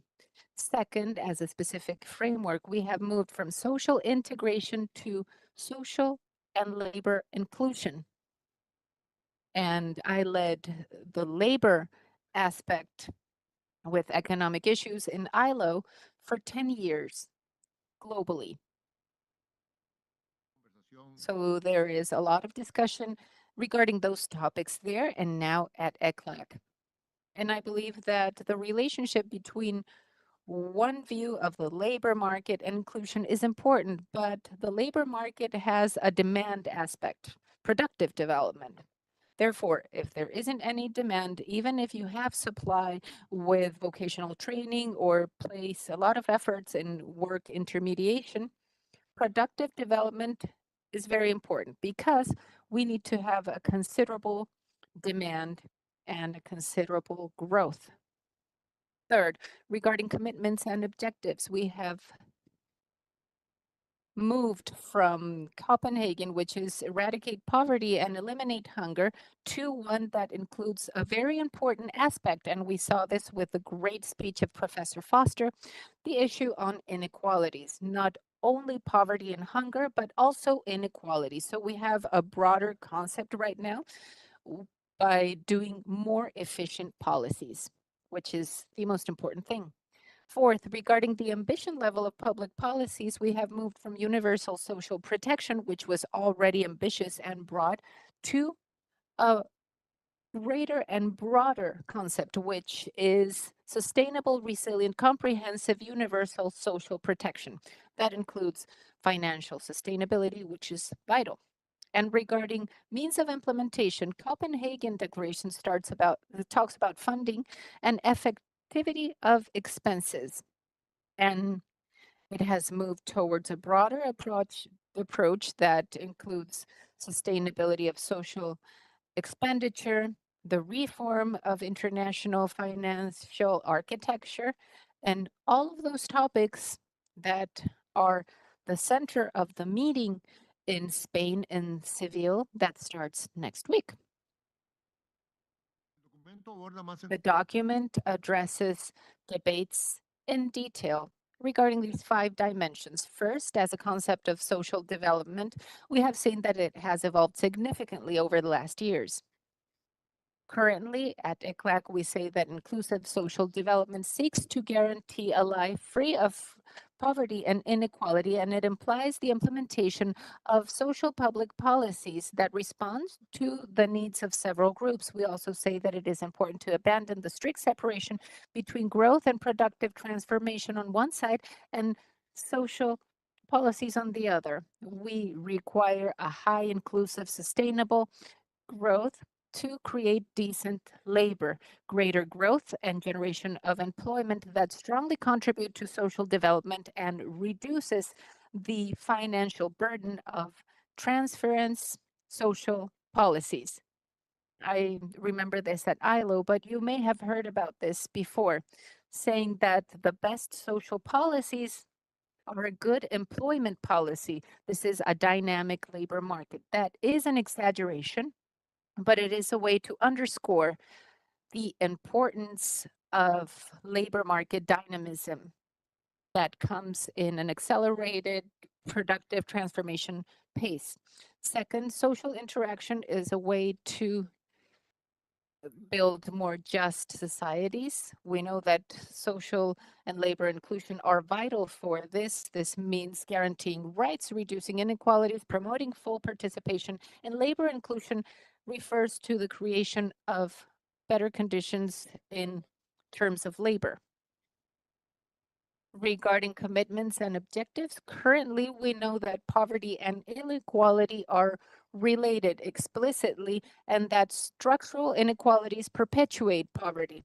Under this logic, we underscore the need of implementing comprehensive policies to break with those intergenerational cycles of poverty. As a subject of public policy, the Copenhagen Summit conceived social protection as something key to combat poverty, and currently it is seen in a broader sense as a key element, including all the topics and challenges to reduce inequality. ECLAC emphasizes on the need to build universal, comprehensive, sustainable, and resilient systems. And we also have the imperative of mobilizing resources through fiscal policies, access to credit, international cooperation, and the current approach emphasizes on sustainable financial sustainability and the quality of social policies with all the topic of macroeconomic frameworks that prioritize the social aspect. We say that often, but it is something that we address in the dialogue that the countries have with the International Monetary Fund. In Article 4, it is present somehow. We have a tradition where the social aspect at least appears, but as something soft, because there aren't any specific commitment. But even the IMF has advanced by putting pressure on the countries, and it is very sensitive for the adjustment and fiscal austerity programs and fiscal consolidation programs do not sacrifice the social aspect, as we have seen, unfortunately, in the past. Many times, investment in infrastructure and public works is sacrificed. In ECLAC, we see Latin America and the Caribbean as part of 3 traps of development that have impeded to move towards sustainable growth and in the 2030 agenda. They are described there in the slide, and I already mentioned them in my opening remarks. The low capacity to growth, high inequality, and social cohesion. These are 3 concepts that are related, but it is not by chance that we have inequality and social cohesion, because when you go to discuss that seriously, very interesting things come up that enrich in any framework to create policies. And a third trap has to do with low institutional capacity and ineffective governance. Regarding these traps, we have mentioned 6 main factors that explain inequality. These are on the right side. And this has been part of the effort of thinking and rethinking about these topics. When I came here with Alberto, his team, and other colleagues, we said, we know that there are trains, containers of literature regarding inequality, but out of everything available, could we summarize 6 or 5 or 6 drivers of inequality? Not because they come from an economy model, because it would be interesting, but in terms of what we know, such as great ideas from literature. And we have this list of 6 items, probably a 7th one that does not appear here. But first, low growth that leads to undynamic labor markets and the great disparities in productivity levels. The fact that our economic characteristics are large number of employment with self-employment, with SMEs that have low productivity, where the informal sector reaches up to 60 to 70% or even more in some countries, a very low productivity, and only a few sectors of high productivity. With that, we see a profile of income distribution and salary distribution that is highly unequal. In that context, for social policies, for transfer policies, it is more expensive because with more unequal the nature of this is, the more challenging, expensive it is for social policies to compensate for those differences. That's why it is an important element in inequality. Second, regressive tax systems. I won't comment on that. You know about this. There are large debates where we are involved as well in terms of wealth taxes, where we have systems that use VAT to a greater extent, etc. And third, weak social policies and social protection policies that do not reduce the effects of inequality in the productive area. Fourth, educational systems that have strong weaknesses that do not promote social mobility. There is also evidence of deterioration of these educational systems, not only in terms of coverage, where they have advanced, but in terms of the quality. Also, gender inequality and improper care systems. Also, high levels of inequality and space segregation in cities. We are addressing here the urban aspect. Many times we say that cities are factories of inequalities. More than 80%. We are in one of the most urbanized regions in the world, and therefore segregations within cities for 80% of the population. It is impossible to talk about inequality without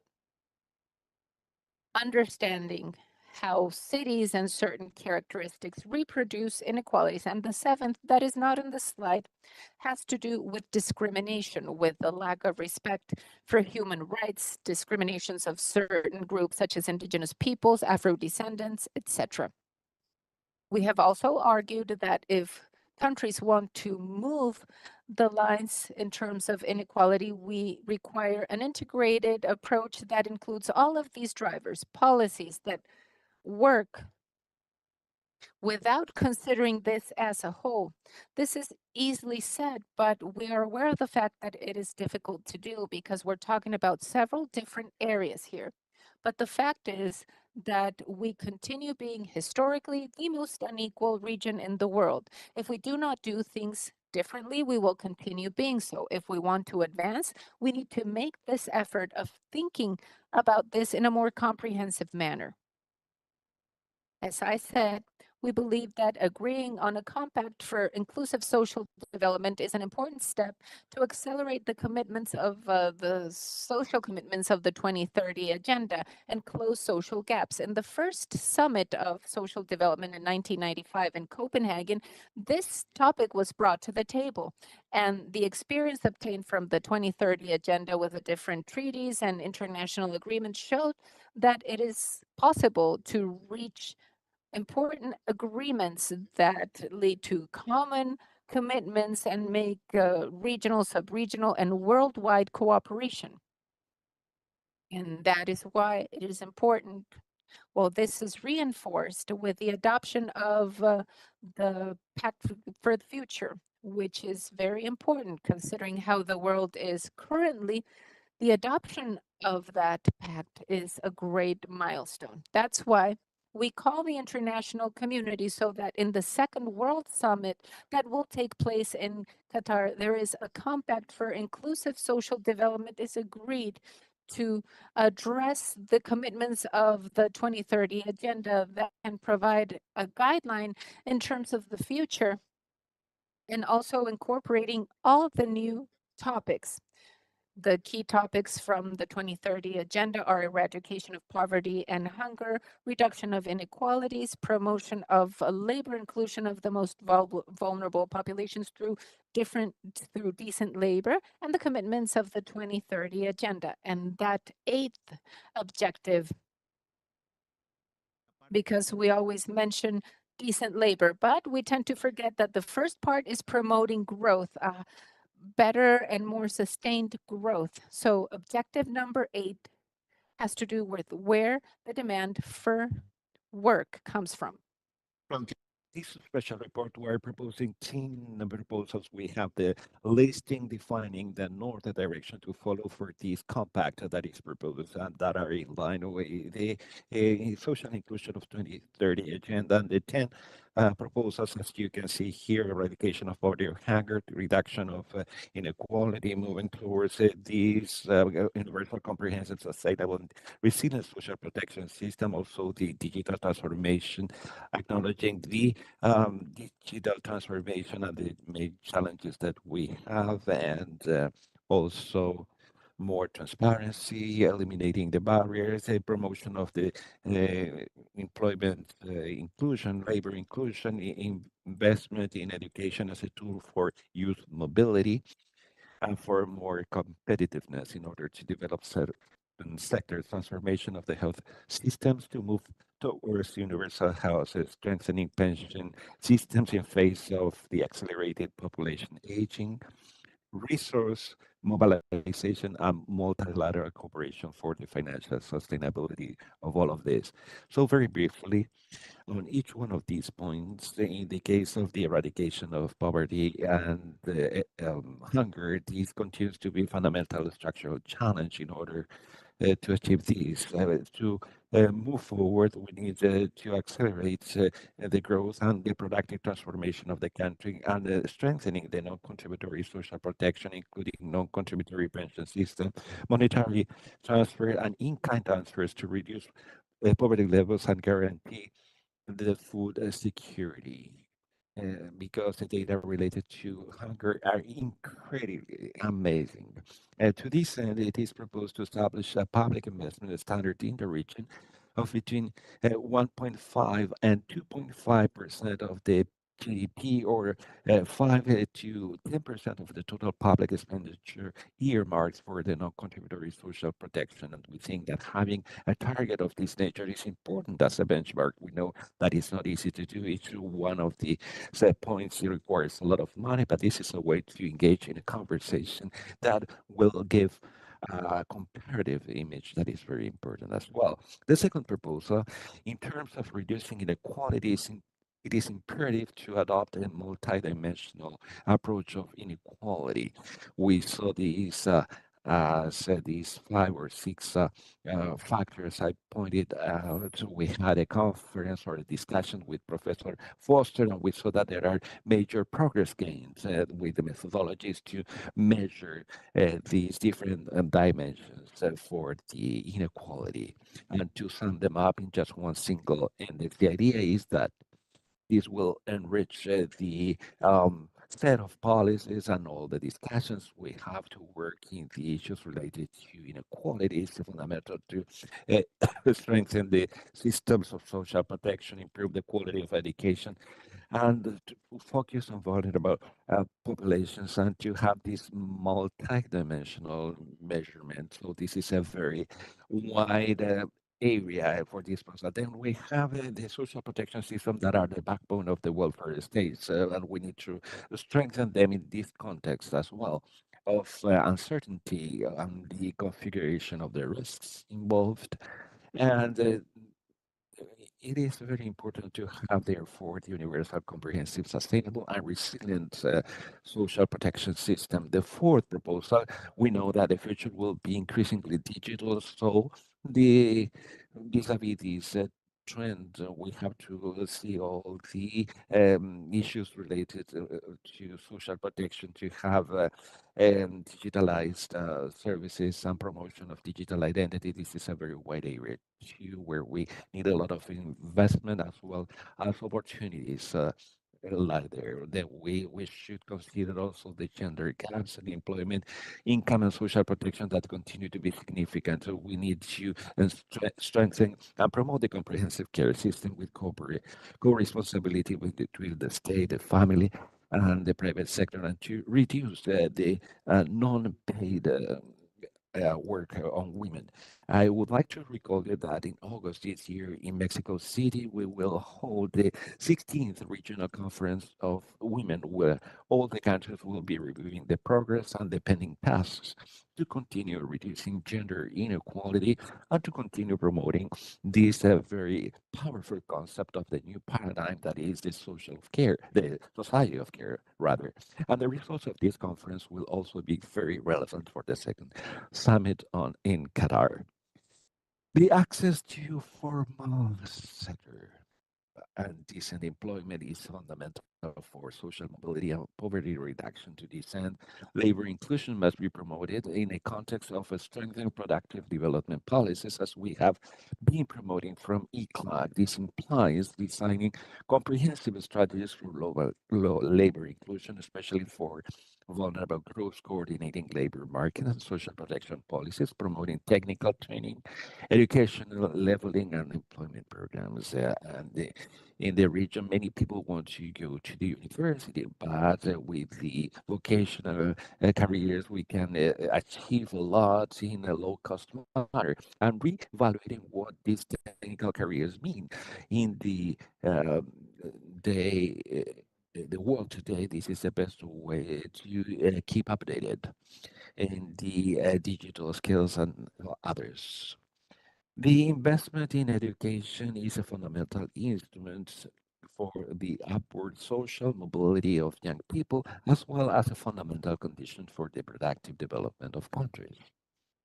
Within this framework, the strategic lines of actions for the seventh proposal include expanding access and improving the quality of education with emphasis on technical or vocational education, ensuring completion of secondary education, implementing mechanisms to prevent school dropout, and advancing in financial sustainability for investment in education. Also, we have to take care of the learning process where there is a very straightforward evidence with the results of the PISA tests.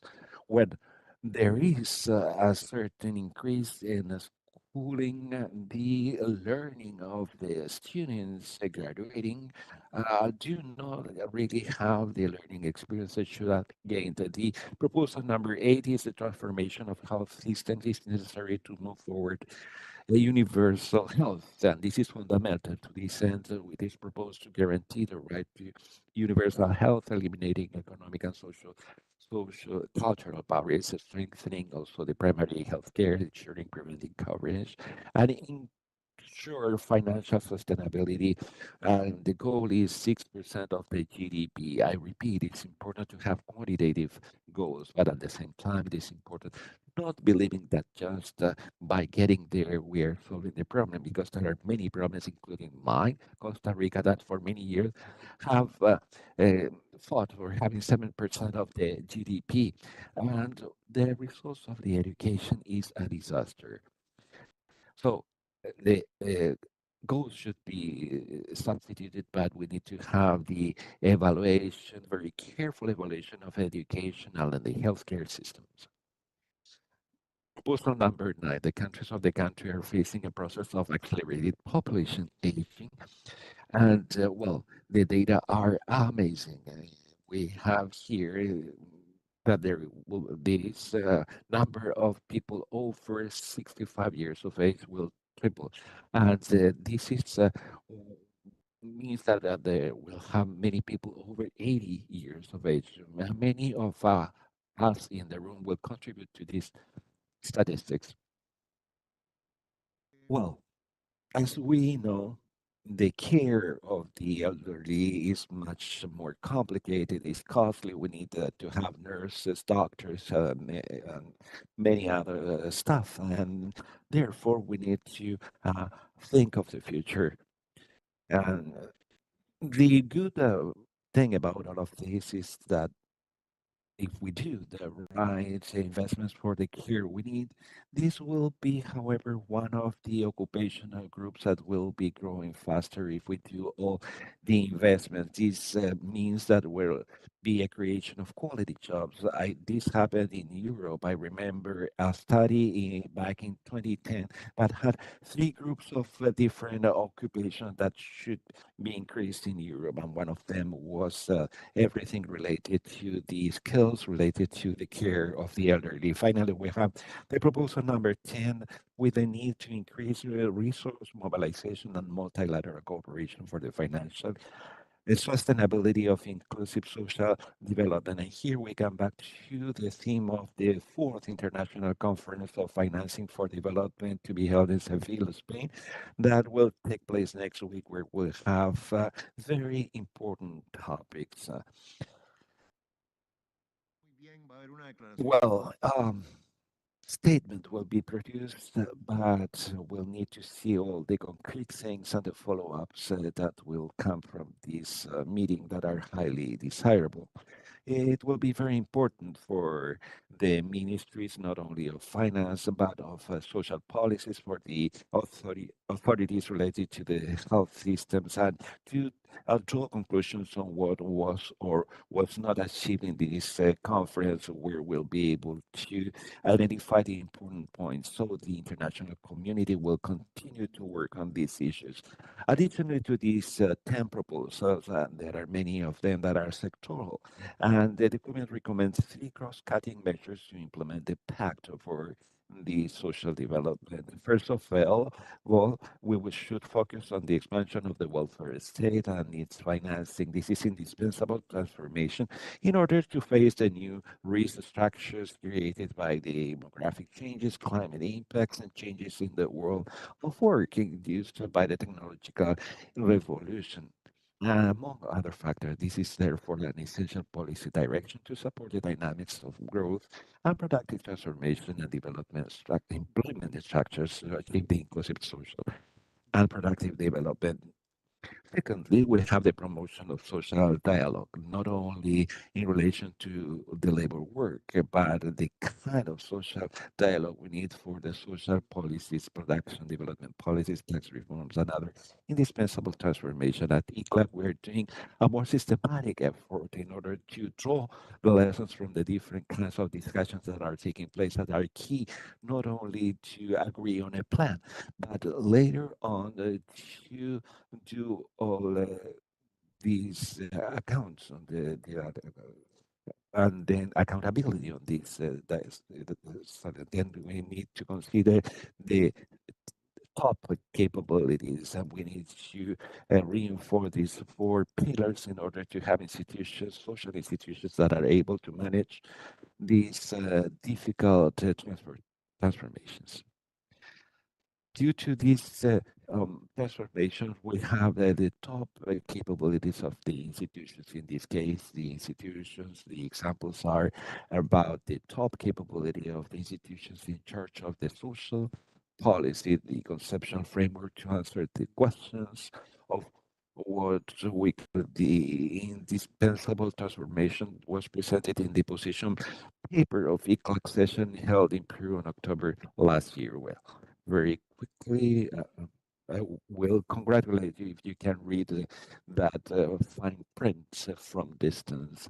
So in here we have some examples of the technical capabilities, the strategic planning capabilities for design of social protection policies and instruments, investing in comprehensive information systems and social records, the consolidation of social program monitoring and evaluation systems, and the coherence between regulatory mandates and the policy objectives. Then we have one-stop operations with several access routes, the optimization of operational processes through digitalization and automation, human resource management capabilities to ensure the effectiveness of social protection policies and programs, protocols to facilitate the interoperability of social protection of social information systems. And then we need to have the social dialogue, the capability of the Ministry of Family or the women or agency in any of these areas to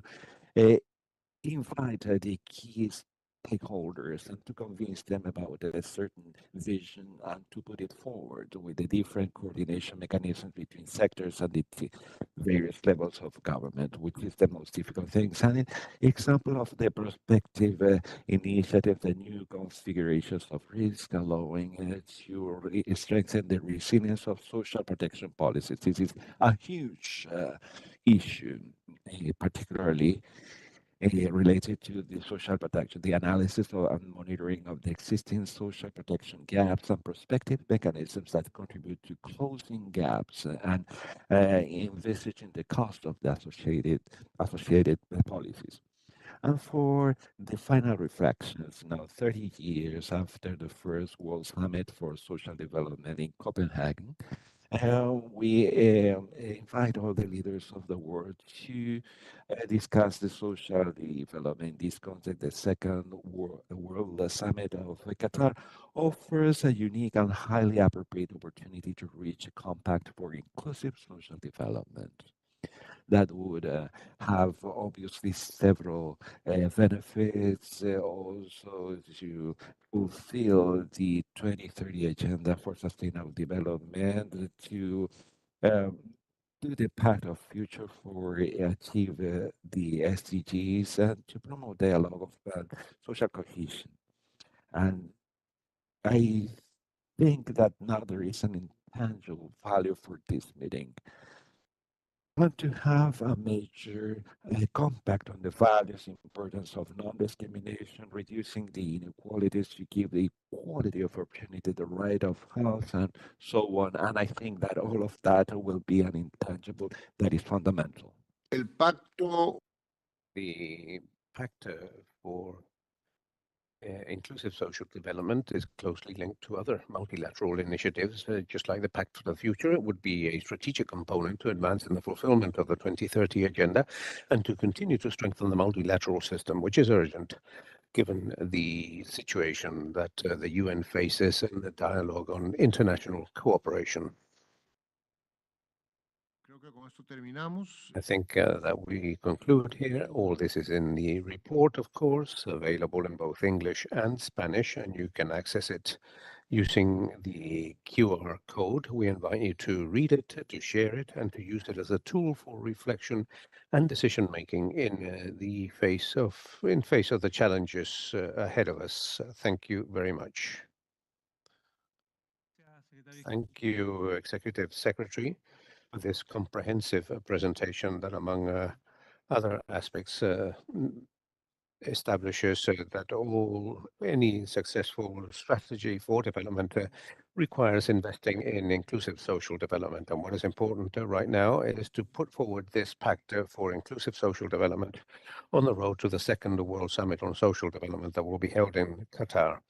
So thank you for this presentation. And now I would like to warmly welcome the Vice Minister of Employment and Social Security of the Ministry of Labor of Paraguay, Mrs. Veronica Lopez. Thank you, Vice Minister, for being with us in person a few weeks ago. We had the pleasure, together with a team of our division, of visiting Paraguay, and we were warmly welcomed there. And we hope that during these 3 days, you'll have a very nice time here at ECLAC. And now, continuing with this high-level panel, I'd like to offer the floor to the Ministry of Social Development and Family of Chile, Mrs. Javiera Toro. Minister, you have the floor. Please go ahead.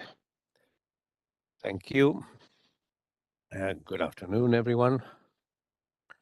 I would first of all, of course, want to express my to thank the introduction that has just been made, but also the work undertaken by ECLAC in this policy brief, which enables us to determine how we have dealt with social protection in our region as from the first World Summit that was held in Copenhagen in 1995.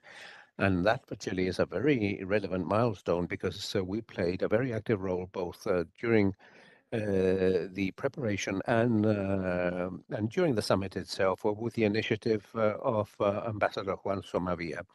And therefore, as a country, we took on board that commitment in terms of promoting these challenges. And now, of course, we'll be holding the second World Summit. And that commitment undoubtedly is still present in the various multilateral actions that we participate in as a country in terms of inclusive social development that is also sustainable and resilient. And that is what we have done as from the presidency of the Regional Conference on Social Development here in ECLAC, building, as from Latin America, a road towards a second World Summit that will be held this year, and that, among other things, receives inputs such as the one that we have just heard from the Executive Secretary. Now, moving on to the commitments and how we reach the Second World Summit, looking at what has been done over the past 30 years, several commitments have been entered into in Copenhagen, and many of them have been progressively adopted by various countries. That has happened also at a national level,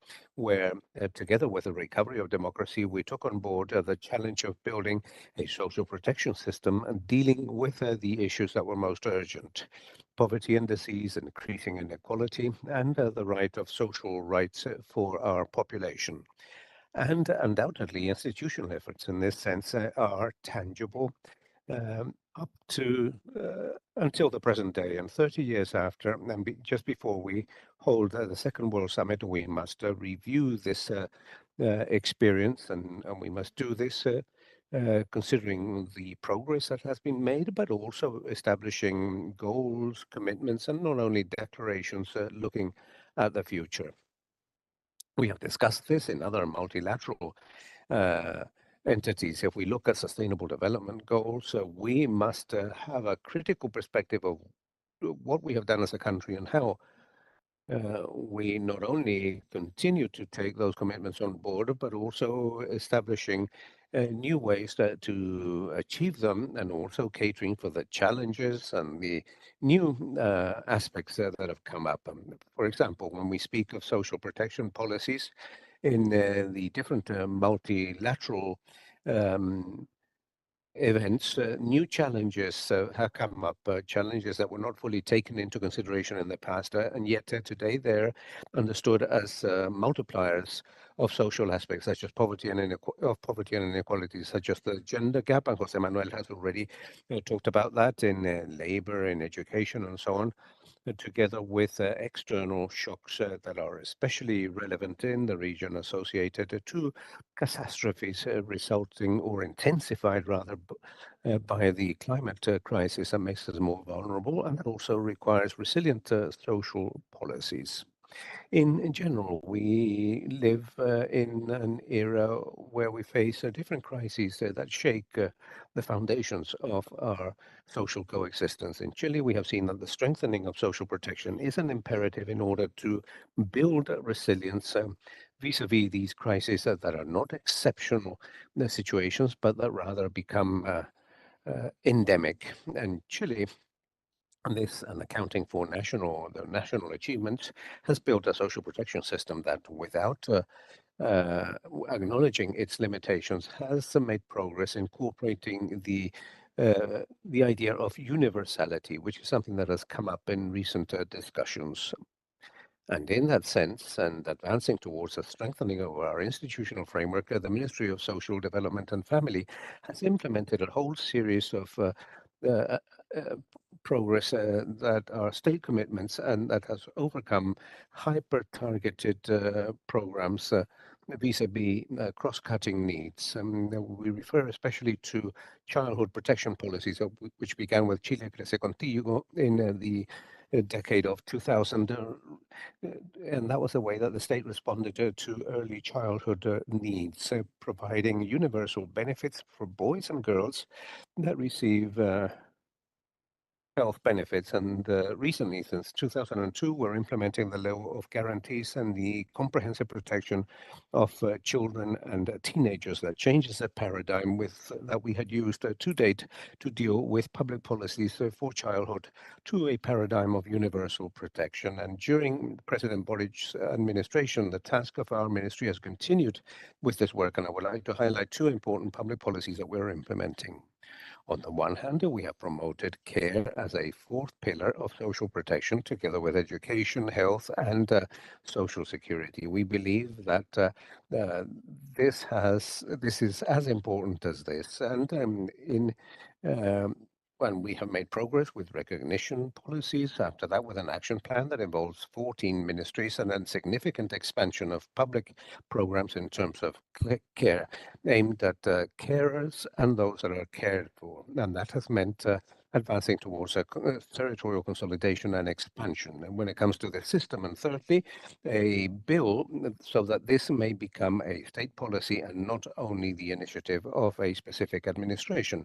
And we have done all this with an intersectorial and universal perspective, analyzing the progress, but also the lessons that we have obtained from social protection policies over the past decades. And this intersectorial and universal nature represents a style when it comes to the fragmentation and hyper-targeting of most social protection policies, highlighting as very valuable cases what I have said with regards to protection of childhood, and we're learning enormously from this for our care policies. And I would also like to highlight how care is also a global need, and thus the social program for the 21st century must adopt care as a main aspect of human sustainability. This is a universal urgency, but undoubtedly it has different expressions in different regions and territories.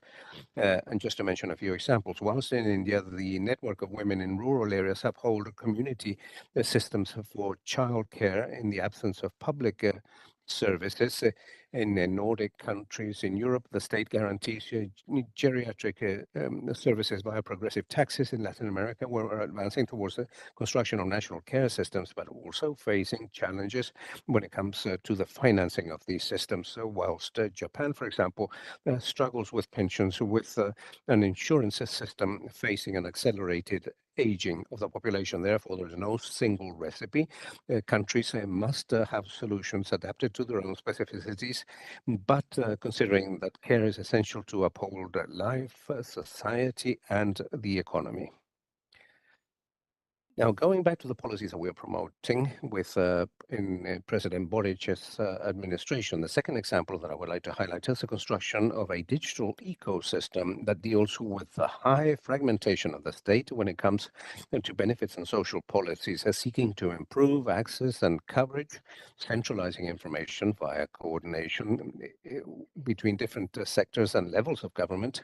And that has already made significant progress via the integration of the social household registry via via one-stop shop for school, for state benefits, and the integrated bank for public investments with improvements that have been incorporated as a result of technological progress and the capabilities that we have in our state, and also involving the support of the state as a co-creator of these changes, positioning society as both the object and the subject of these public policy improvements that are directly related to the relationship between the state and its citizens.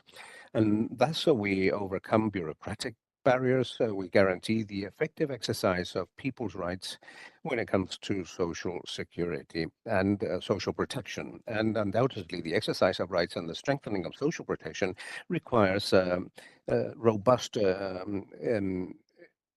robust systems, both in terms of vertical and horizontal integration. As a country, we believe in the relevance of intergovernmental collaboration and the comprehensive nature when it comes to designing inclusion and social protection policies. And these are essential components in order to achieve the global goals for social development. And thus it is urgent to create social protection systems that are universal, resilient, and sustainable, together with improving and strengthening care systems, incorporating that as a comprehensive part of that. And together with that, and as mentioned in the document, we call for concentration of efforts in order to make institutional capabilities more robust, and especially those linked to financing, so that we can make headway with the goals that we have defined. And in that sense, the debates on social development and around the 2030 agenda lose their meaning if they're not accompanied by a review of the international financial governance and the international commitments in terms of fair social expenditure. And that is why we believe that the Seville conference that will be held next week is so relevant, and we will be participating in that as a ministry. And undoubtedly, and linked to this, we have challenges linked to growth that have been put forward as from ECLAC and looking upon our region, because when we speak about social development, we cannot only talk about redistributing scarce resources, but rather how we also generate more wealth, and therefore we cannot hold these discussions separately. And that is a way in which we view this as from our government. And to conclude, I would like to confirm that the Second World Summit is an opportunity to evidence our commitment in terms of tackling global challenges and building common perspectives where we have much to contribute from Latin America and the Caribbean. As from Chile, we reiterate our commitment to promote multilateral agreements and advance towards a global compact to support and improve social development policies in our countries. Thank you very much. Muchas gracias a usted. Thank you very much, Minister Javier Toro, and thank you for being with us as well as accompanying us in this fifth seminar on social development, and of course, stressing your leadership in the Regional Conference on Social Development for Latin America and the Caribbean. There has been a lot of joint work done with the countries looking towards the Second World Summit on Social Development. Thank you very much. Following, I'd like to invite and would like to offer the floor to the Undersecretary, or Assistant Secretary General, Björg Sanker of UNDSA. You have the floor. The Minister, Executive Secretary, dear friends, thank you for inviting me to this very important discussion on how we make sure that the Second World Summit on Social Development is a success, measured by real changes in people's lives.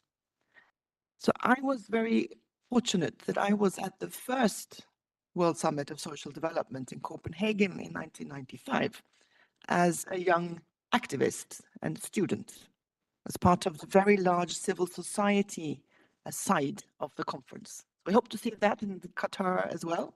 At the time, I was studying sociology, and I was reading a lot of the works that came out of ECLAC, especially the works on dependency theory. And I think being here today, seeing the policy brief and the publications that are coming and the analysis coming out of ECLAC, I think it's testimony to the thought leadership that ECLAC is still providing on important issues, including what we're talking about today, social development. I really want to commend ECLAC for that, and thank you for these important contributions to the global discussion on sustainable development and today on social development. And I would also like to commend ECLAC and the member states for the commitment to the Second World Summit on Social Development, since it was first proposed in 2021 by the Secretary General in his report called Our Common Agenda. We are hearing today some very important lessons learned from the Latin American and Caribbean experience in social development over the last decades. And I thought it was interesting to see the background materials and also to hear the presentation of the policy brief of the minister and other previous speakers today about the need to promote social cohesion and reduce the multiple dimensions of inequality, including by income and gender, about the importance of taking a universal policy approach, which is sensitive to differences, again, as highlighted in the brief that we had just presented. So universal provision of services in key areas, including education, health, adequate housing, coupled with universal social protection, and importantly, the promotion of decent work. We know how important this is to reduction of inequality and to promotion of social inclusion. So universal programs that are available to all without conditions are more inclusive, less likely to discriminate against people in need and to stigmatize beneficiaries. You've also shown us how that certain segments of the population may face greater challenges than others in overcoming poverty and social exclusion, so that we may also need to think about complementary special measures, even if temporary, to help those groups to overcome the challenges that they face. So ladies and gentlemen, I thought it was interesting, the Executive Secretary, you mentioned the dangers of the lost decade. And I think those dangers of the lost decades and the Washington Consensus tell us that it's not just crisis, but our response to them that matter in the long term. The expectations that measures aimed primarily at macroeconomic stability, it could be, for example, fiscal austerity measures, privatization, deregulation, that there was an expectation that that would automatically provide and promote social development in the region after the debt crisis of the 1980s, and the experience that in large part they failed to do so. And that we can argue that that still contributes to many of the social challenges faced by the region today. I've been asked to say something about also DESA's analytical work to prepare for the social summit. I would like to show you the experiences that we've heard previously today also come into the World Social Report that was recently launched by DESA. It's available on our website. It's the main analytical contribution, again, to the second World Summit of Social Development. This year's edition, as it comes out regularly, is based on a global assessment of progress and challenges in achieving the vision of the Copenhagen Declaration. And many of the report's messages do resonate with the inclusive social development agenda for Latin America and the Caribbean. First of all, I think we need to remind ourselves that there has been progress. Since we met in Copenhagen, for example, more than 1 billion people have escaped extreme poverty. People today live longer. People today are generally more educated. We heard previously about the importance of hope. And our analyses have shown that despite progress that has been achieved, many people believe that life is worse now than it was 50 years ago. Close to 60% of respondents to a survey on life satisfaction describe themselves as struggling, and 12% describe themselves as suffering. The outlook on the horizon is worrying. So although poverty has declined, economic insecurity and the risk of falling or falling back into poverty are very present in people's lives. The recent crises and growing threats from climate change, from conflict, make the need to increase resilience even more pressing. The analysis has shown also that 65% of the world's population lives in countries with increasing income inequality. And much of that income inequality is driven by inequalities according to attributes such as gender, age, ethnicity, disability, or migrant status. So again, back to the multidimensional aspects of poverty and inequality that we've heard so eloquently also described earlier today. And we see how insecurity and inequalities are undermining the all-important trust and social cohesion. Surveys have found that more than half of the global population has little or no trust in their government. More than half of the global population has little or no trust in their government. And trust between people is also very low. and we see increasing polarization across the world. And of course, that doesn't give people more hope. On the contrary, I'm afraid that it gives less hope and is a backdrop to the profound social crisis that we do see defined by inequality, insecurity, and deep distrust. Left unchecked, this vicious cycle threatens the very foundations of solidarity and also of multilateralism. And this social crisis is often presented as a result of recent shocks. The COVID pandemic, economic shocks, recent geopolitical conflicts. Yet, and I think ECLAC analysis underpins this, also shows that these challenges has been decades in the making. And the social backlash and politics of anger that we are seeing today in many countries, in many regions, are the outcome of decades of leaving individuals, families, and communities on their own in the face of these growing risks. Now, moving forward towards and thinking about the upcoming social summit, I think it's important that we recognize that far too often social policy is thought of as a remedial action in times of crises. But our findings and recommendations is very clear that social policy cannot be approached only as a corrective. We need to recognize that social policy, while crucial, is also not enough. Eradicating poverty, reducing inequality, promoting economic security, and fostering social cohesion require that whole of government integrated approach that sets the eradication of poverty, reduction of inequality, promotion of inclusion, decent work, and social cohesion as the primary goals of all policies, social, fiscal, and monetary.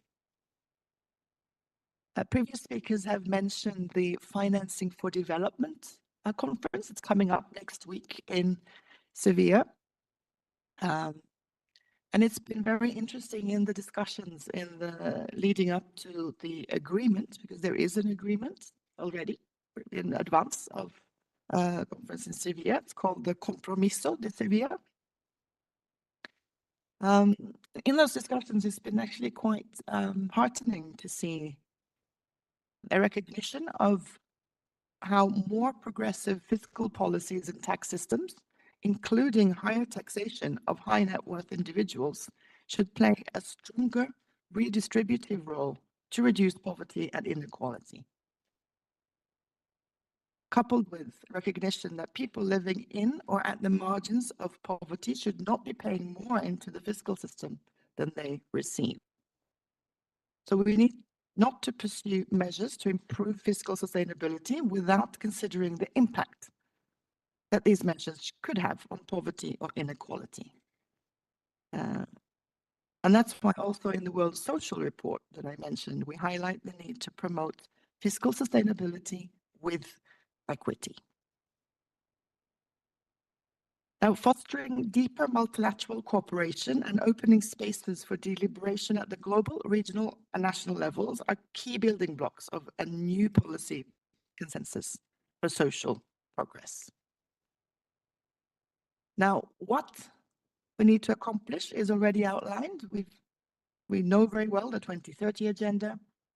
We know the Copenhagen Declaration, and the objectives in these landmark agreements do remain relevant and continue to serve as guiding lights. I think the policy note that was, sorry, brief that was presented to us earlier also shows us the difference or comparison between what we agreed or what the global community agreed in Copenhagen and how we apply that today and how we think about it in the current context. Now, the Social Summit does provide that key opportunity to agree on how to collectively promote equitable, resilient, and cohesive societies, to advance concrete strategies and cooperation to do so. Preserving a regional space for dialogue on those most pressing social challenges of our time gives us an opportunity to identify innovative solutions that can be scaled up across regions.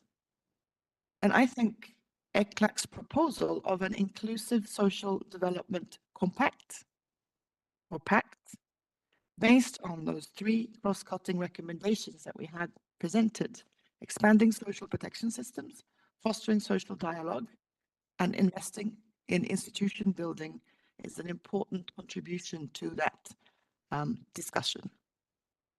And to end, let me just say that the current geopolitical context does present some formidable challenges to achieving a global consensus on social progress.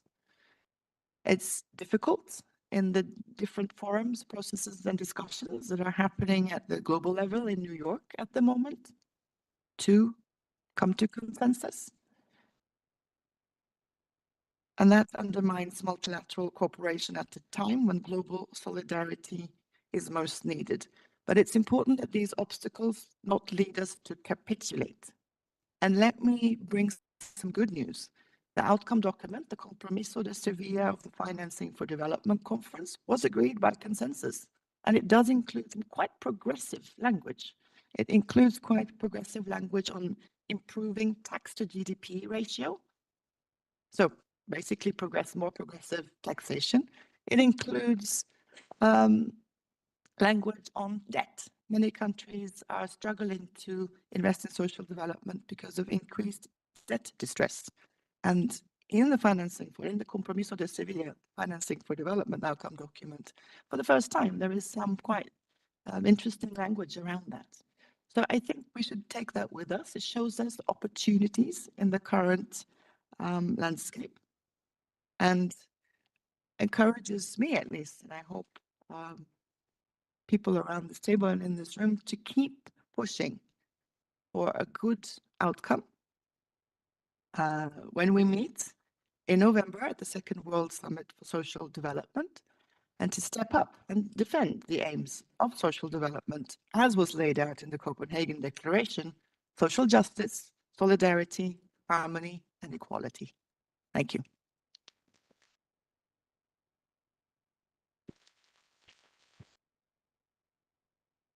Muchas gracias. Thank you very much, Mrs. Bjork-Senker, for your participation and comments, and especially for your in-person participation here at ECLAC, talking about the importance of the work being done in DESA towards the Second World Summit on Social Development. And we will have the pleasure of seeing your presentation on Thursday, on the third day of our regional seminar, where we will have a special panel with your presentation towards the summit and with the comments of the 5 regional commissions with their corresponding executive secretaries. So thank you very much. Now I would like to invite Mr. Mark Franklin, Permanent Secretary of the Ministry for Empowerment of People and Elderly Affairs from Barbados. I understand that you are online. We're seeing you. We know that Minister Kirk Humphrey had to attend the Parliament. Please send him our special greetings. Please, the floor is yours. Muchas gracias to our comrades at ECLAC for your kind invitation. Let me apologize for Mr. Humphrey, who had a short notice engagement at Parliament. But nevertheless, it is a pleasure for me to be here to address you this morning as we all embark on the road to the Second World Summit for Social Development.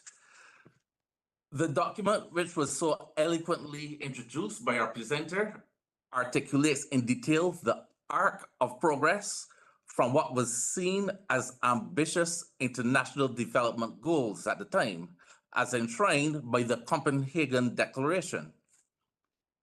The declaration was a seminal moment in the development space as it pricked the collective consciousness of the world as to the plight of the poor, the marginalized, and the dispossessed across the planet. which in part Millennium Development Goals and beyond, and as we stand within the latter stages of the time frame to attain the Sustainable Development Goals. Upon reflection, we as a global community must be honest with ourselves as to where the aims and goals emerging out of Copenhagen have left humanity. Are we as a global community better off, the same, or worse? Broadly speaking, the scorecard can be seen as mixed. To be sure, work published by the Brookings Institute from as early as 2018, for example, held that at least 21 million extra lives globally were saved due to accelerated progress to attain the Millennium Development Goals in the areas of child mortality, maternal mortality, HIV/AIDS, malaria, and tuberculosis. However, it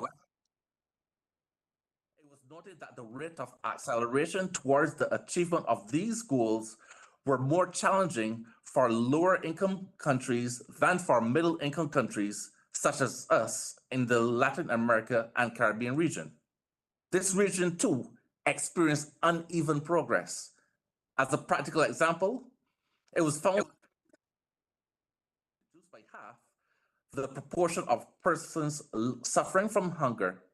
Progress towards poverty reduction had been insufficient. This state of affairs, most notably, 1. What worked in the development arena as a result of our interventions as symbolized by Copenhagen and its direct antecedents? What did we as a region learn in the intervening period? 2. What are the new issues that have arisen in the preceding generations? Factor them into our collective responses. 3. Use this accumulated knowledge to plan for our futures, both as a region and as independent but interconnected. These must be our guiding questions as we contemplate the challenges to be overcome on the road to Qatar. The document identifies a number of key relevant issues, including 1, the necessity of the multilateral framework for attaining social development. By acknowledging the primary aim of the 1969 Declaration on Social Progress and Development to promote higher standards of living, full employment, and conditions of economic and social progress. 2, shared understanding as to what the core tenets of development would mean for all, not only globally, but for us in the global south. These include notions of interconnectedness and the recognition that human well-being and the ecological health of all of our countries are all intertwined. 3, the need to change, amend, and rethink development based on experience and changing global imperatives. The updating of the key social development messages from Copenhagen in 1995 to what is on the table for the Second World Summit in Qatar is indicative of the need to embrace the lessons of our recent global history.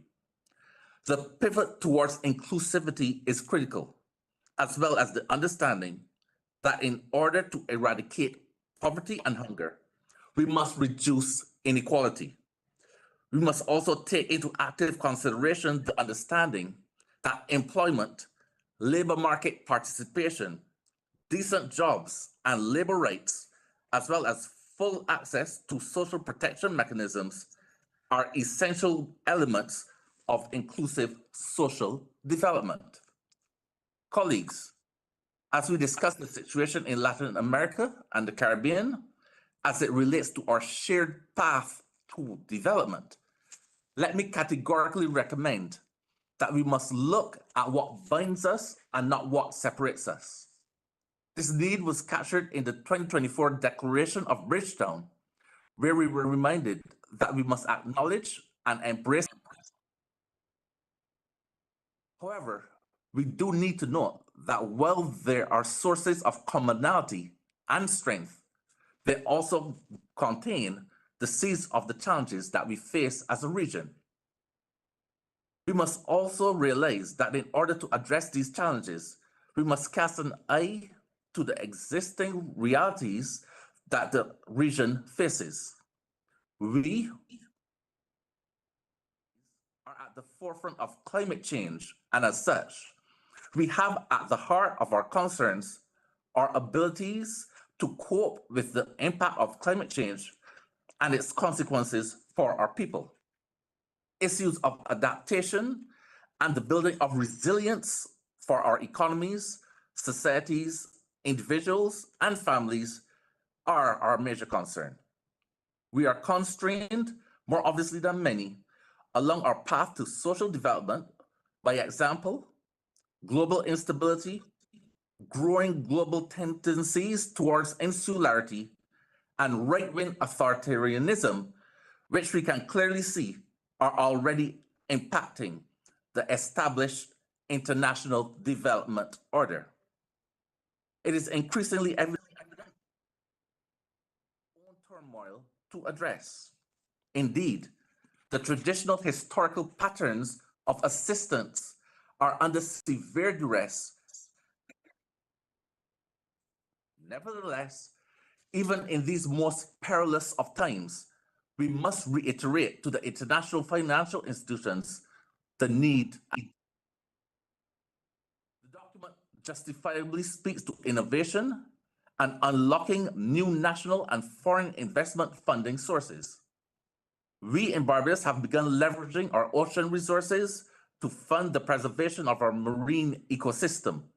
At another level, we can point to the Bridgetown Initiative, which asks the international financial architecture to consider the current state of global development, characterized as it is by climate change, extreme inequality, high levels of systemic risk, and fast-paced demographic, technological, economic, and geopolitical challenges. This initiative is providing the framework for the global financial system to align with the contemporary realities of the world today and not be mired in the mid-20th century stance.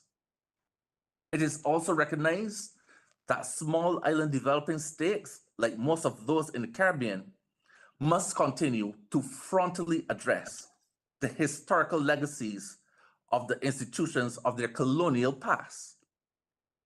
As the nations aiming to accelerate paths towards development, we are looking at the modernization of the overarching legal frameworks, empowering vulnerable groups in our society, and reordering the systems of delivering quality education and healthcare. Addressing these challenges will better serve the citizens of the country, whilst also emphasizing the need for social care and focusing on families and communities. In Barbados, our national development agenda, whilst indigenous in its scope, aligns with what has been termed within the document as the Inclusive Social Development Pact. Also, along with existing policies which are targeting poverty and where we embrace the use of technology to facilitate accelerated levels of national development. We are using technology to retool and reskill our citizenry for this modern technological age.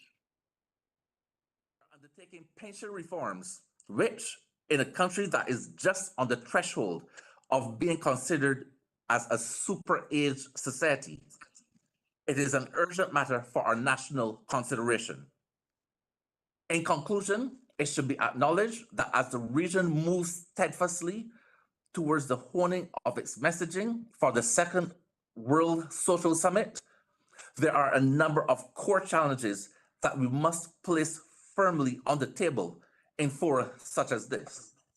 It is with this need in mind that I close by calling attention to the following points. One, The consequences of climate change and disasters require a constant state of preparation and the systems to become flexible and responsive. Resilience of social protection systems needs to be enhanced. 3, the use of new technologies is essential to strengthening these social protection systems. 4, universal access to social protection requires concerted focus on the most vulnerable groups. 5, the relocation requires further action, coordination, and cooperation amongst all agencies, as well as regional and international partners. But by no means least, financing is key for strengthening social protection systems.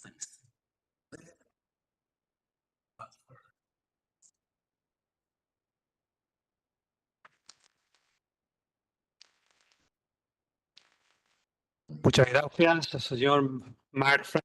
Thank you very much, Mr. Mark Franklin, for this presentation and for being with us in this fifth region of the regional seminar on social development. And we would like to convey our greetings to Minister Humphrey. We would like to thank you for the work that has been developed in the presiding officers meeting of this conference. Now we'll cross our fingers and we'll listen to the brief message of Mrs. Sophie Desmet, the permanent representative of Belgium to the United Nations, and representing also Mr. Omar Ilale, the permanent representative of Morocco to the United Nations, with comments about the processes for this second summit on social development.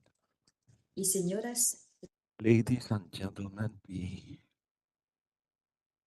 I here participating in a virtually manner, and it's very important for me to participate in this important event on behalf of the ambassador and myself. We would like to express our most sincere acknowledgement to let us share this message with you. In our quality of coordinator of the second World Summit on Social Development, we started the exchange with different stakeholders, including the civil society and the whole set of the United Nations, including the regional commissions. So we would like to appreciate this opportunity to let us know the point where we are now. no one can deny that the world looks very different today than it did in 1995. There are so many new challenges, new problems, new opportunities, new needs and goals and targets that were not reached. But there also have been many achievements and huge progress. And after 30 years, it is time to take stock. It is also time to recommit to Copenhagen and the program of action. On the road towards Doha, it is time to build upon the progress that we have made since Copenhagen. It is our hope that this collective commitment will also give momentum to the implementation of the social dimension of the 2030 Agenda for Sustainable Development. So very concretely, where do we stand now in the whole process? As you all know, the modalities were adopted in July 2024, and we are now in the midst of the intergovernmental process of the political protocol. We continue to facilitate this intergovernmental process in an open, inclusive, and transparent manner to deliver a concise, action-oriented, and consensual political declaration. Based on member states' input, we kickstarted the process with a food for thought paper. The member states were asked to focus on the main substantive elements of the political declaration as well as on its structure. The food for thought paper was then discussed with member states and with civil society in April. The United Nations system also provided input thanks to the coordination of UNDESA. On April 25, the Office of the President of the General Assembly circulated our zero draft. The zero draft was first discussed at ambassadorial level, then it was discussed at length with member states who sent in detailed comments. Last week, the Office of the President of the General Assembly circulated our Rev 1, our first revision of the draft political declaration. Rev 1 will be discussed with member states in informals this very week. Ladies and gentlemen, you are no doubt well acquainted with our Rev 1 of the draft political declaration. Without going into detail, we can assure you that we have tried to reflect the important role of the regional commissions, as it was the member states' wish to reflect the role of the regional commissions in a prominent way. Ladies and gentlemen, your voices matter, and your opinions and views are essential to our process. We are looking forward to read the results of today's discussions. Para concluir, las próximas semanas serán decisivas para el 2 weeks will be decisive for this process, and we would like to encourage not only to participate actively, but also to engage in dialogues with your uh, partners in New York to reiterate the urgency of your concerns. It's a critical moment where we require more than ambitions, we require also willingness and commitment. The priorities of each one should be heard, but only through a real spirit of negotiation and flexibility will be able to forge commitments reflecting our shared aspirations. Lastly, the member states will be able to bring this spirit of commitment to the negotiation tables and to convert these words into results. I would like to thank you once again for this opportunity. And on behalf of the ambassador and our group, we would like to wish you fruitful discussions and oriented to solutions. Thank you very much.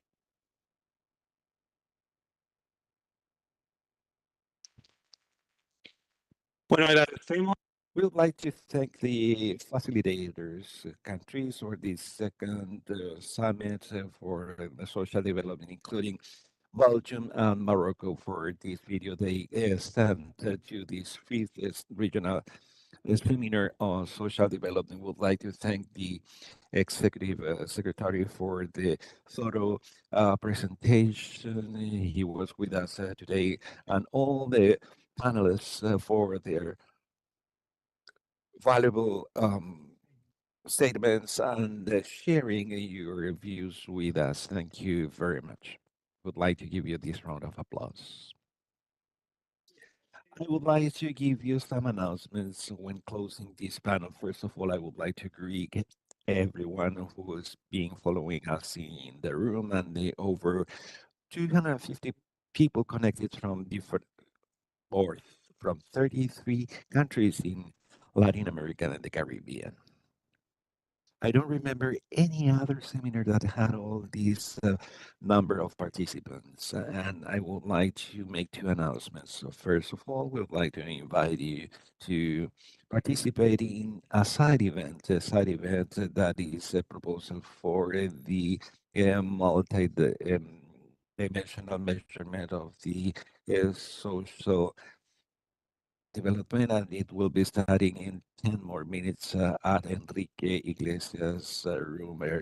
Have there Andrea Espejo being the leader of this, and the commenting by Professor James Post, and we'll have also participation of the ILO. And well, at the end of the side event, we'll have also a small brunch. The second announcement is that we'll resume this fifth regional seminar on social development at the same room at 3 o'clock. We'll have the first panel on the inequality and the social cohesion and the social development, and we'll continue at that time. Thank you.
Bueno, buenas tardes. Vamos a retomar la sesión de hoy. Okay, we'll begin this afternoon's session after a very interesting morning, during which we brought to the fore the main subject of our agenda for these 3 days.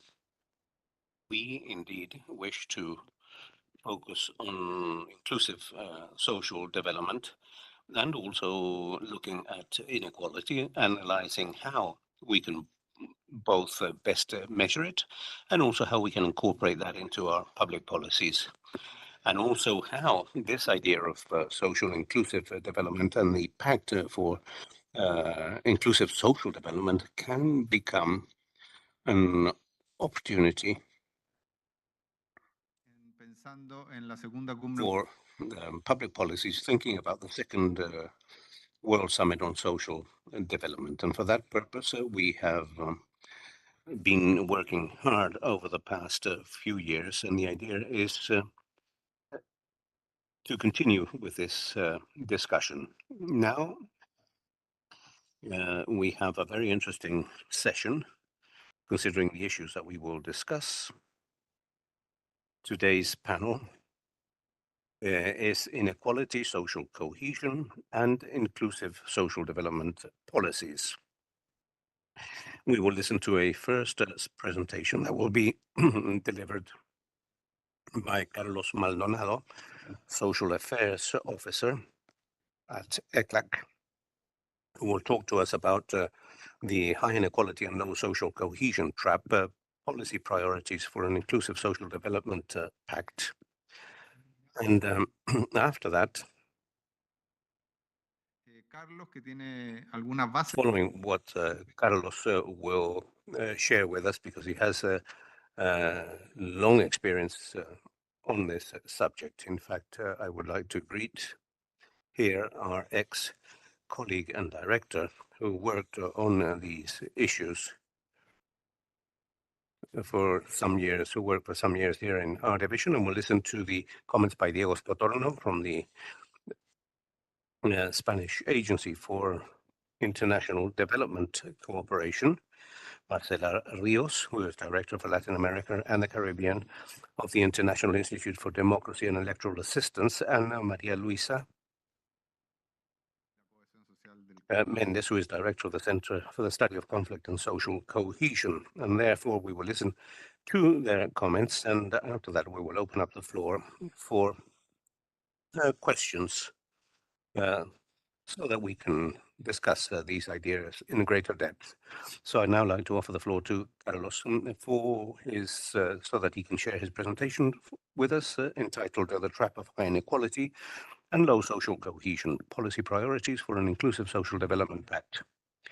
Thank you, Rodrigo. May you all have a very good afternoon. I think you can see the presentation on the screen. As mentioned by Rodrigo, the idea is to start talking about social cohesion within the context of what the Executive Secretary presented this morning, an outlook for the region characterized by those 3 development traps. And what I will do then this afternoon, in the time that I have been given, is to very quickly deal with 6 points. First of all, I'd like to go back to the issue of social cohesion within these development traps, something that is at the very center of these development traps. After that, we will discuss the second World Summit on Social Development, which is obviously a cross-cutting theme in all the panels, and then how to deal in order to position social cohesion as a fundamental factor for inclusive social development. And then I will talk about social cohesion, how we have thought about this and how we have measured this, supported, and this is a project that we have worked on, supported by Spanish cooperation. We will talk about some indicators that are available for social cohesion, and also some strategies to how we think about policies and policy strategies for social cohesion. Finally, concluding with some challenges for the upcoming discussion. The world context, well, this was already mentioned. The situation is very complex, with some sequels of the pandemic. We have a crisis with regards to food and energy. We also have insufficient growth, some war conflicts, questioning in all attitudes, well, globalization and democracy as we know it are being questioned, and also an increase of populist leaderships. And I would talk about the successful populist leaderships in several countries. So it's a polarized regional political context, which is changing without major hegemonic models, and with high social annoyance really in many of these countries. And these protests, of course, highlight perceptions on the limitations and inefficiencies of government in order to guarantee basic needs and the fundamental rights of the population. That is the context that we find ourselves in. And indeed, as mentioned by the Executive Secretary, social cohesion is at the very center of these development traps. It is these three traps that are interdependent: high inequality, low social mobility, and weak social cohesion, but also linked to a low growth capability and a low institutional capability with an ineffective governance. So this is a kind of vicious cycle that creates many problems when it comes to development, and that interdependence, if we view it in positive terms, has many interactions. But for example, sustained growth and a robust institution and governance in principle strengthen social cohesion and promotes equality, and the promotion of equal social relations geared towards a common good is fundamental in order to overcome these three traps. And as was also mentioned this morning, these development traps have 6 main or fundamental factors: low growth, regressive fiscal systems, weak social policies and social protection policies, educational systems that are weak, gender inequalities and high inequalities, and spatial segregation, especially in urban areas. But specifically a low social cohesion, and that is at the very top of this triangle. The weak social cohesion is in countries translated into a high lack of trust between people and institutions, a feeling of vulnerability, lack of vulnerability and injustice among the population, low expectation of future social mobility, a scared sense of belonging focused on the effective enjoyment of rights, and a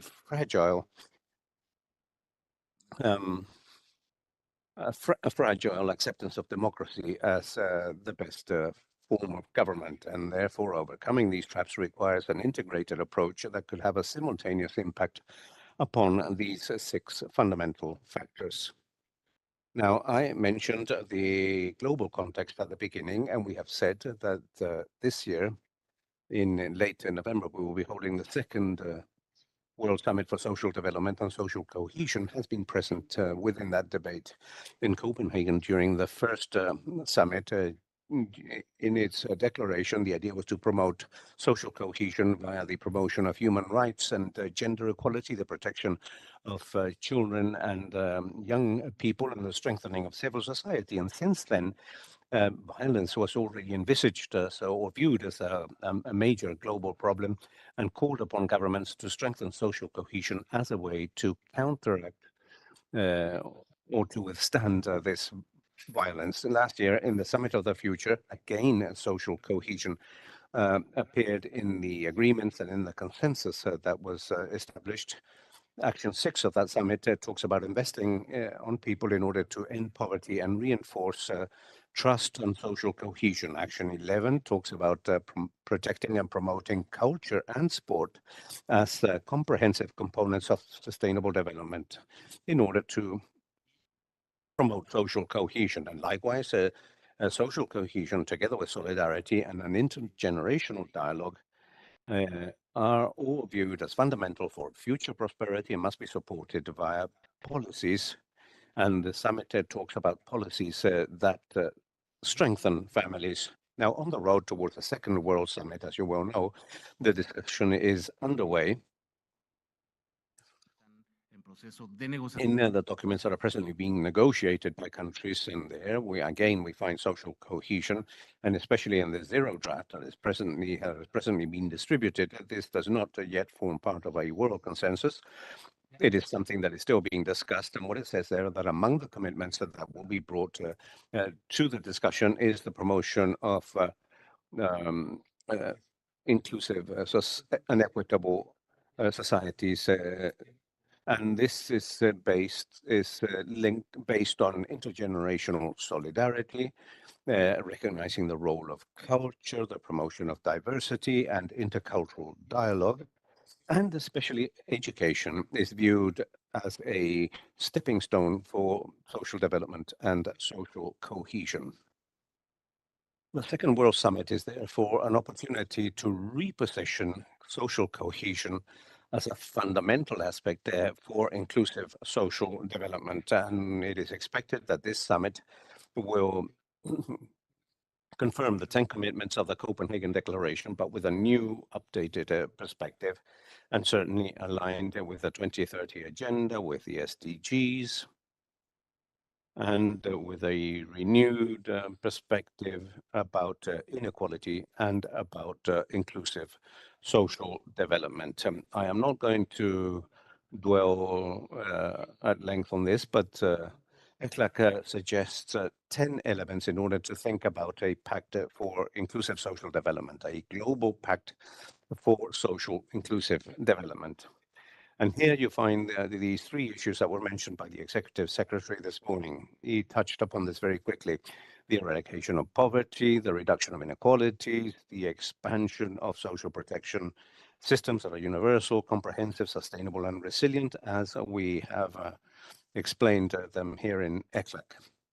Another very innovating component, which is the promotion of digital social protection vis-a-vis the digital transformation, the reduction of gender inequalities hand in hand with care systems, the promotion of labor inclusion within a context of profound productive transformations, investment on education, especially in order to guarantee the mobility of young persons, the transformation and universalization of health systems, the consolidation of pension systems, and finally, the need to have resources at hand to do all that, the mobilization of resources and multilateral cooperation for that purpose. La cohesión social en los últimos años, la CEPAL tiene. In the last few years, ECLAC has had a very rich story. We've built on that prior work. And we've proposed to address this in a normative fashion by looking at social cohesion as a model that is being constructed in very unequal societies. We've also proposed way of doing it by promoting institutional the democratic institutions, and of course, on this base, a sense of belonging and of orientation to common good, so that it is perceived as legitimate by the members. Social cohesion is a phenomenon of intersubjectivity, where what matters is what people feel and see beyond any gaps, inequality gaps, or anything that there may be.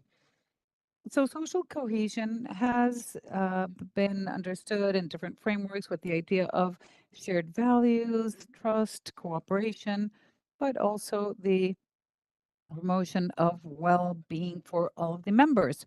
It goes beyond, or actually picks up on elements of these three nuclei, and it is based on a model of promotion of social welfare, and it is a project done with the Spanish cooperation for policies and for social development, inclusive social development. We will be launching 2 publications of this project. I'll go back to my presentation. And the analytical framework that we have built upon these years speaks of a way of understanding social cohesion. It speaks of the presence of relationships of equality and also consolidating a sense of belonging and orientation. And how can we strengthen these models? We've located 4 main enabling factors. One is the mechanisms for acknowledgement, participation, conflict resolution, and societies, rule of law and democracy that is of quality, not only electoral, the presence of guarantees for welfare, and the constitution of a culture of equality. As I mentioned earlier, in all our countries, we have a national, regional, global context where new and old disruptive factors are constantly putting pressure on or adding tension to the construction of these enabling factors. We're talking about structural elements such as structural inequality, social discomfort, violence, and more recently, with the new migratory patterns in the region, as well as climate change, pandemics, conflicts, etc. So of these disruptive elements that we see in an ongoing fashion, if we want to talk about policies or different strategies for social cohesion, they would be these strategies that find themselves within the interface of these disruptive elements and the strengthening of the enabling factors. So we're talking about a broad range of political sectors that are part of social cohesion. Beyond this, we have the measurement of social cohesion. Here we have the measurement framework that ECLAC worked on a few years back. It had 3 pillars. We've maintained the notion of these 3 pillars and focusing on the enabling elements of social cohesion and some of its expressions. We used a dashboard system or a sort of panel of indicators where we can see several dimensions and expressions. This allows us to have, in each country and in the region, a dashboard or a sort of traffic light with the indicators where we find the greatest difficulties and urgencies within each context. In order to offer some examples of these indicators, here you have some based on trust and welfare guarantees. It's not easy to see this from far away, but I will try to comment on it. Here we have an indicator with a series of perceptions on different matters. The unfair perception of income distribution, that is the top line. In Latin America, that perception is clearly part of a very unfair distribution of wealth. And we also have employment, which has dropped in the last few years, a sensation that people are not covering their needs with their salaries, around 50, and this has dropped further in the last few years. And in the last two lines, you see trust indicators, institutional trust and trust, interpersonal trust, which are very low.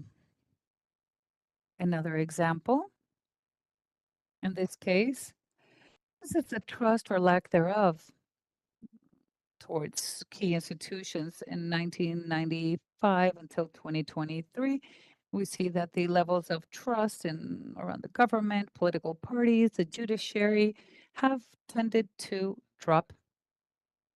Not so much in the case of law enforcement.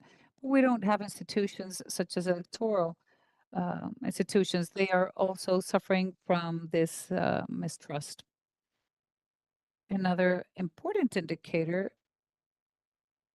while looking at the injustice of inequality and the exercise of power in Latin America, we see that the perception that the country is governed by a few smaller, powerful groups has remained above 68%, and it is around 75% today. It is a clear perception that the game is not offer even results for all, and income distribution is fair in their country. You can see here that in 2023, only 22% believed that income distribution was fair in their country.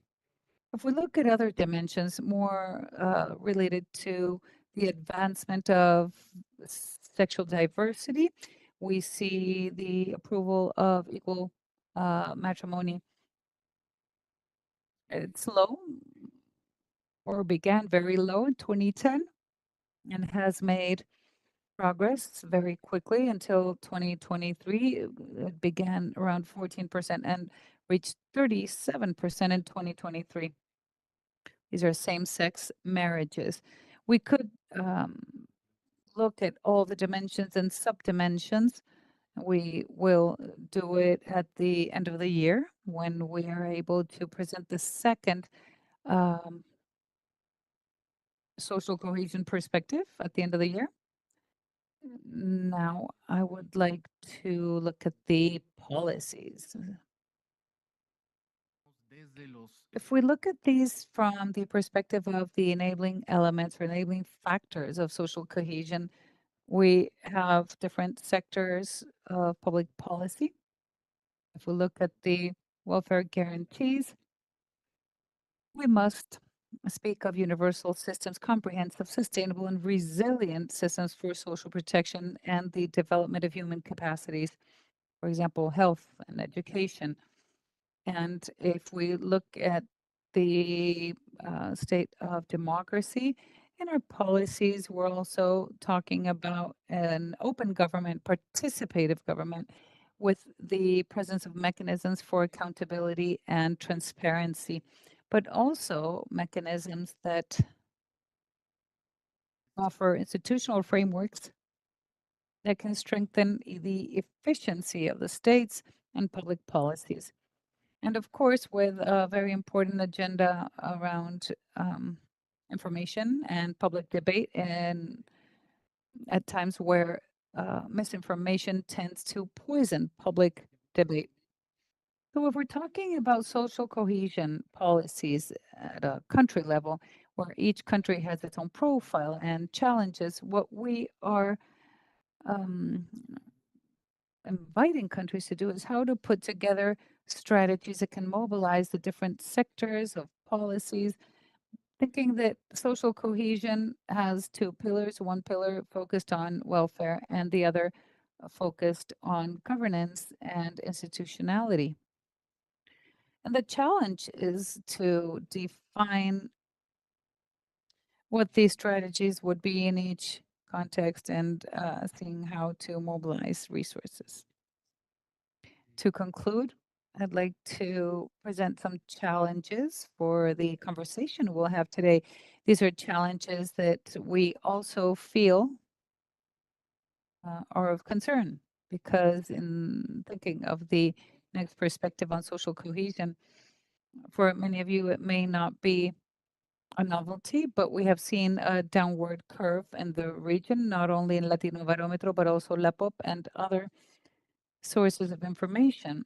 We've seen comparisons between countries, but also in some cases with an increase of the validation of authoritarianism as an alternative or the best form of government. We wish to reestablish trust in institutions. This is one of our main challenges.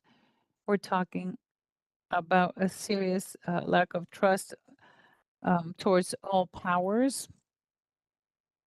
And of course, where the perception of inefficiency or indifference regarding the policies in the states worsens this lack of trust. There is discontent with the political systems, and this makes it very attractive to have other groups that put democracy at stake. They question the status quo. And these bring us to a difficult situation because they put the rules of the democratic game at stake, the counter weights and authoritarian options. It's a very dangerous path.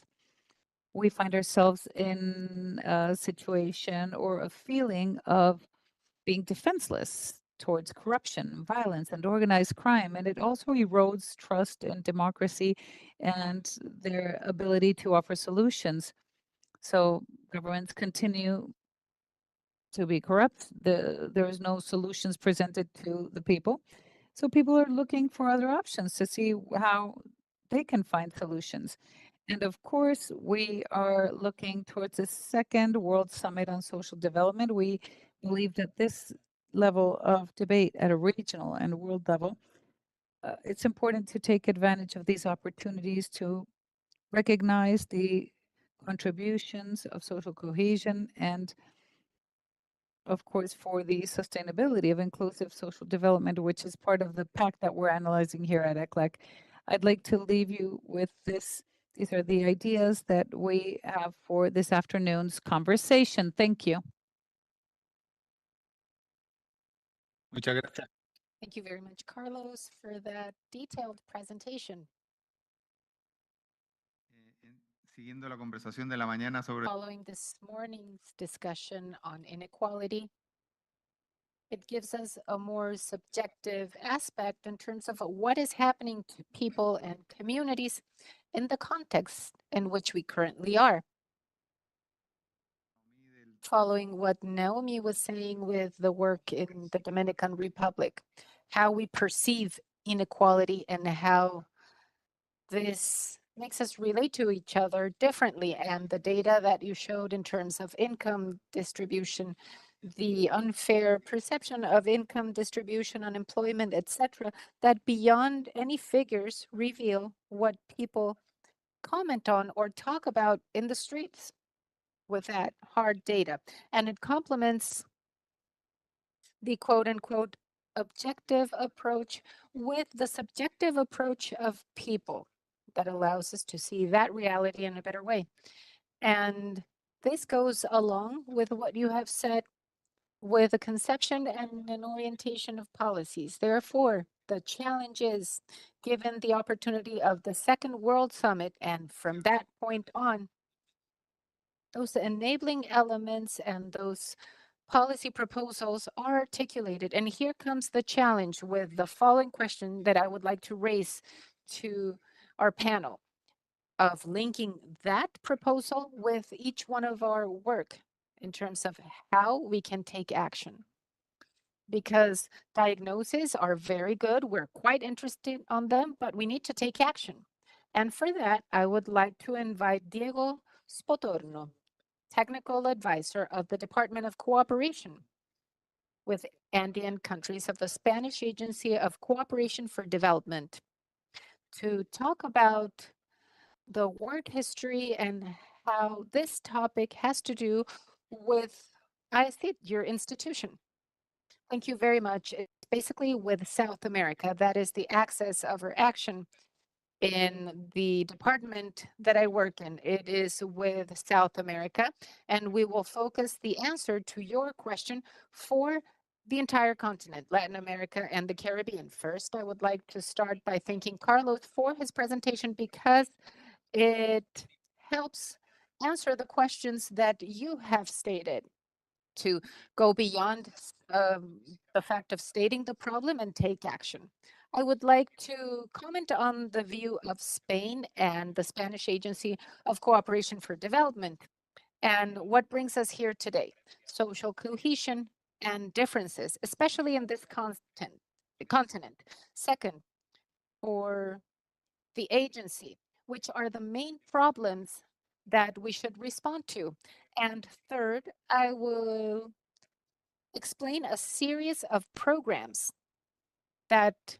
where we try to respond to the issue from Spain. To start, I would like to let you know that Spain is firmly determined to work in favor of social cohesion. The government of Spain, through different forums, has said that the trap of high inequality and low social cohesion are problems that affect all of us, and we work on them at a national level with policies within our own country and at an international level, like here today. Unfortunately, this continent has been one that has experienced the greatest social inequalities, especially over the last 50 years. That is why Spain has been working with ECLAC for several years, also by supporting this conference, where we have had the privilege to support. We are one of the most important donors of the organization, and the goal that moves us by working with ECLAC is reducing inequalities, just as you can see in the projects that I will try to explain later. In this context, Spain, over the last years, has reformed its legal framework regarding international cooperation. The previous legal framework came from the 90s. The law on cooperation from 1996 established certain lines of acting by fighting inequalities and in favor of social cohesion. But the law from 2023 that was passed by the Spanish Parliament 2 years ago establishes the main line of action of Spanish cooperation, social cohesion, and the reduction of inequalities.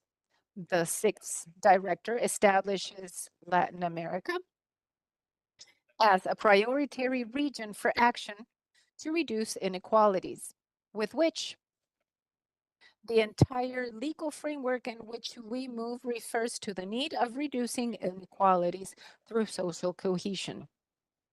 That is why Spain has several cooperation offices in the continent, with 4 training centers, with a large number of cultural promotion centers that have their commitment to reduce inequalities through several programs that work in line with the 2030 agenda. To summarize, the objective of Spain through these actions is to address a triple transition, a transition that should leave no one behind, a social transition because social challenges require joint responses and coordinated actions that prioritize the well-being of population, always guaranteeing gender equality and human rights, including civil and political rights, the right to health, education, and culture. A second vector is an ecological transition because we understand that it is necessary to address this transition from a justice and equality perspective, which implies to challenge sustainable development models and promote respectful policies with the environment, the preservation of biodiversity, and the evaluation of indigenous knowledge and local knowledge. Finally, economic transition, because to promote that transition, we need to move towards more sustainable production models that preserve ecosystems and that value the natural resources of the territories, always taking into account existing inequalities. Within this context, within this global view, in terms of the situation of inequality and cohesion from the Spanish cooperation, I would like to review the main challenges that we're facing, both nationally and internationally, in favor of cohesion. First, I would like to talk about persistent structural inequalities, economic, social, gender, and ethnic gaps that limit social mobility and perpetuate exclusions. The matrix document of social inequality in Latin America of ECLAC that was passed in 2016 talks about how the heterogeneity and diversity of the several sources promote each other, where those that have different identity accesses are discriminated, leading to several factors of inequality or discrimination. Second, the social political exclusion, we believe, is another main problem that we're facing because there is a limited representation of vulnerable groups. This leads to unequal access to fundamental rights. And I would like to especially refer to indigenous peoples, Afro-descendant communities, and LGBTQ collective that have been specially punished over the last years with the inequality that we faced. These groups face barriers to access basic services and civil rights. The recognition of cultural wealth of indigenous peoples and their own development models contrasts the exclusion and poverty that they're usually subject to. Fourth, we need to refer to violence and insecurity, currently shown through hate crimes, gender violence, and the criminalization of human rights defenders. Fifth, the fifth challenge that we have, according to the point of view of the Spanish cooperation, has to do with the impacts of climate change. Although it is true that there is a strong consensus within the continent regarding the challenge of climate change, it is also true that not enough has been done, and therefore we understand that climate change and its challenges threat traditional means of life and increase the vulnerability of indigenous communities and other communities. They also complicate the efforts to reduce poverty and affect food and nutritional security because they have an impact on the availability and access to food. Finally, the main challenge or problem that affects the continent within social cohesion is the lack of labor inclusion because labor markets do not integrate, in our opinion, vulnerable populations, perpetuating economic inequality. With these problems and without wanting to be pessimistic, I would like to say that our agency understand that they're being successful within the continent because we have been promoting several actions to strengthen cohesion in a model based on institutional dialogue with horizontality and always based on development in transition, accepting the specific needs of a tremendously diverse region. I would like to highlight the fact that in 2024, ITSEED has developed its own marker and it has its own mainstreaming guideline with the approach for fighting inequalities that you can refer to in our website. Now, taking the words of Carlos, I would like to have incidents in a series of programs that we have been developing with ECLAC, such as the analysis of social cohesion in the framework of the 2030 agenda developed together with the Training Center of Santa Cruz de la Sierra of ACID in Bolivia, or the policies of social cohesion in Latin America that promotes the follow-up of the different challenges in a context of uncertainty. Both projects underscore the need of having social, sustainable, and universal protection systems. Also, concrete mechanisms that we promote that mention the commitment of Spain to reduce inequalities always through what is established in the 2030 agenda, that although can be threatened by some currently, we believe it is the base point that we should take to move in favor of social cohesion and reduction of inequalities, priorities that are also in line with the regional agenda of inclusive social development. In this regard, I would like to review the pillars that we believe are useful to reduce inequalities and social cohesion that we have been using over the last years. First, the promotion of democracy and fundamental rights.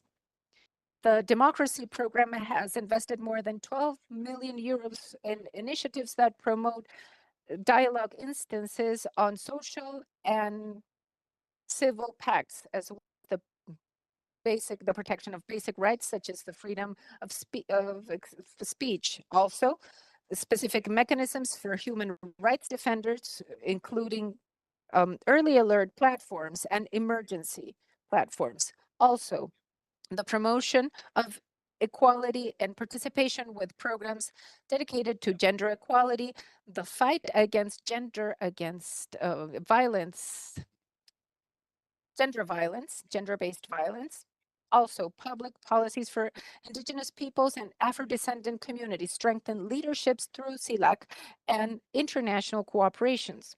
A third pillar that we understand is useful for the promotion and the inequalities is training for vulnerable youth through programs and workshops where we promote the employment of young people at risk, strengthening green employment for sustainable development.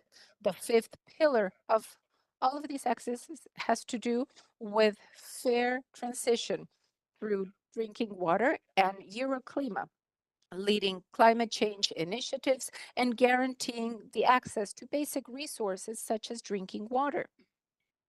Fifth, digital innovation is one of the most modern and important elements to reduce inequalities, and that supposes one of the most important challenges due to the lack of access to digital technologies from large portions of the population. That's why we're promoting sustainable AI projects and cybersecurity projects, promoting regional dialogues for an inclusive digital transition. Similarly, and finally, I would like to refer to the triangular cooperation, which we develop with different entities of different countries and different continents, that contributes with knowledge and capacity of other cooperation agencies to address problems that we can all relate to.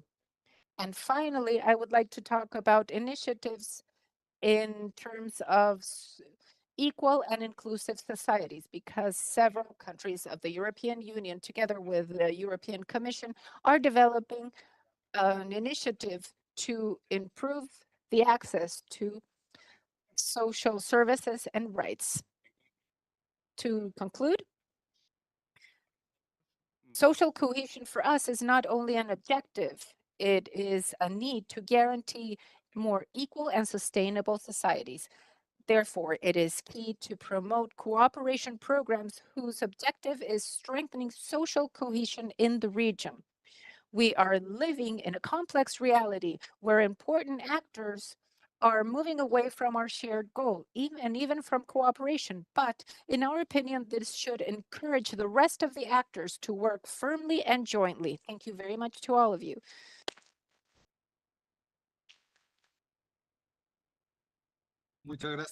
Thank you very much, Diego. Diego, thank you very much once again for your clear presentation about the commitment and the kind of work, the priorities of what the Spanish cooperation agency is doing, and the specific link that we have with the work we're conducting with ECLAC from here. So I would like to highlight this space of society that we have been developing and coming up with, as we expect to continue with new phases to delve into this line of solutions that you were pointing out as strategies of this program. I will give the floor now to Marcela Rios. Marcela is the director for Latin America and the Caribbean of the International Institute for Democracy and Electoral Assistance, IDEA International, to let us know about the vision and her experience concerning the social cohesion and looking forwards. Thank you very much. I will not use my presentation. Maybe you can discard it. Bueno, muchísimas gracias. So thank you, Alberto, Carlos. I would like to thank you all for this invitation and to invite us to participate in this important struggle towards the new summit and to come up with the themes of social cohesion and governance at the same time to raise these issues in the debate concerning the social and economic inequality for the inclusive development. We have discussed this before, and although we have gained progress with the Agenda 2030, we still have some discussions and paradigms that are working in a parallel manner. The discussions on economics, on geopolitics, and democracy are still discussion that sometimes are not dialogue in a dialogue with the communities we interact with. And we see that the challenges for development today are more intertwined. And therefore, we need to have these kind of discussions to approach them in a more systematic and multi-dimensional way. So we already have a lot of diagnosis, and maybe I wanted to contribute with some data to Carlos' presentation from our own perspective. We do a follow-up regarding the functioning of global democracies. The first point that is very clear-cut is that the citizens are not content with the democracy and concerning the subjectivity of these issues. The functioning of the democracies show that they are not working well. It doesn't mean that the citizens have a perception that in some way are decoupled of the hard data. We do every year. There's some reports of the assessment. This year it was published on September the 11th, where we have a set of indicators that we see build them or the Economist or other publications. We see that there is a deterioration, there is a reduction of the number of democracies around the world. In Latin America, we went from one autocracy to 5 of them in the area. We have many countries that are being assessed as hybrid systems. And we measure democracy in 4 major dimensions: the rule of law, the representation, and so on. And in Latin America and the Caribbean, historically, we have had possibly indexes in terms of representation as compared to the global south, the rest of the global south, and other democracies. Now, these 2 dimensions still persist, staying over the average, but with some drops that are very important, or I would say that there are some very poor performance in terms of states or structural states. And additionally to this, they are deteriorating. So the worst perception of democracies of Latin America and the Caribbean have been the rule of law. And this dimension that entails the access to justice also implies the guarantee of rights and the counterweight in the powers of the state and the state capacity. And all of this is deteriorating. So this is the first message I would like to convey concerning the situation of democracies that are deteriorating.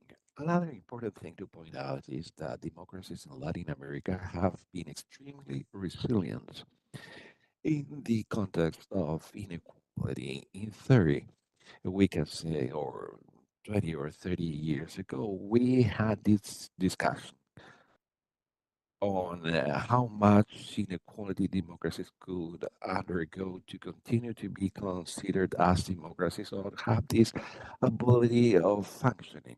Because I think that the experience of our region shows that you can have a political system and electoral democracies that are extremely stable with very high levels of inequality. That is to say, the democracy or this regime of government in the most restricted dimension when we just see the electoral side of it, including other facets, succeeds to persist in our societies that are very unequal as ours.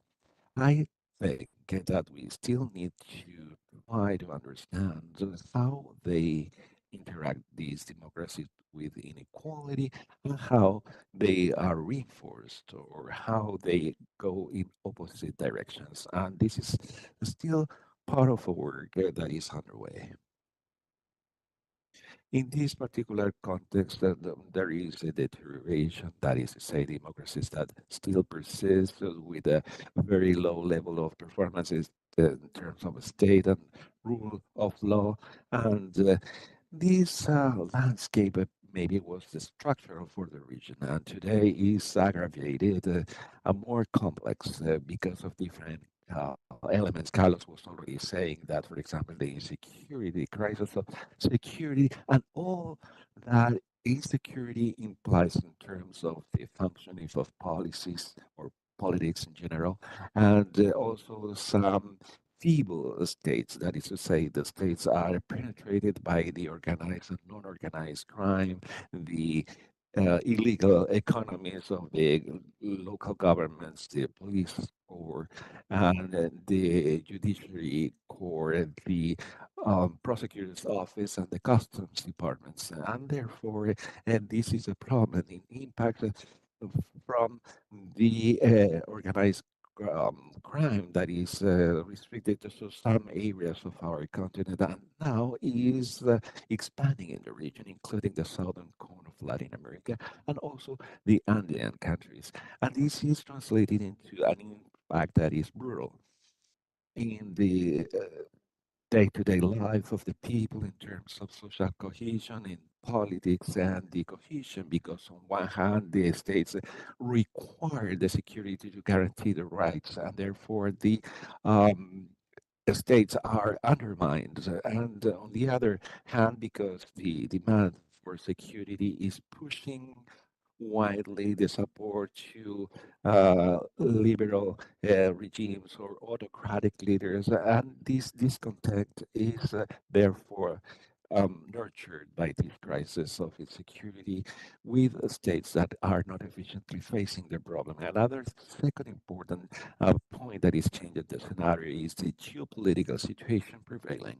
And there are intergovernmental institutions like ours where it's difficult to speak about this. It's like kind of pink or yellow or white elephant in the middle of the room, but the geopolitical changes today are having an impact at all levels in deteriorating the democracy and the social cohesion.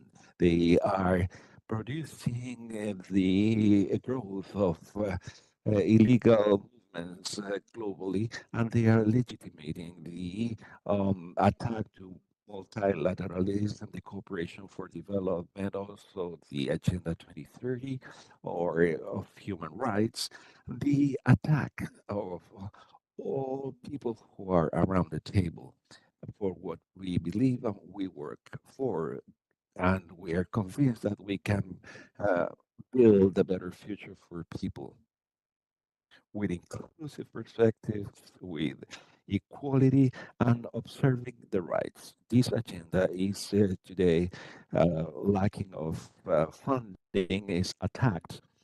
And on the other hand, there is a high likelihood of creating transboundary partnerships so that the internal policy of each one of the countries is also guided by these storytellings and these discourse.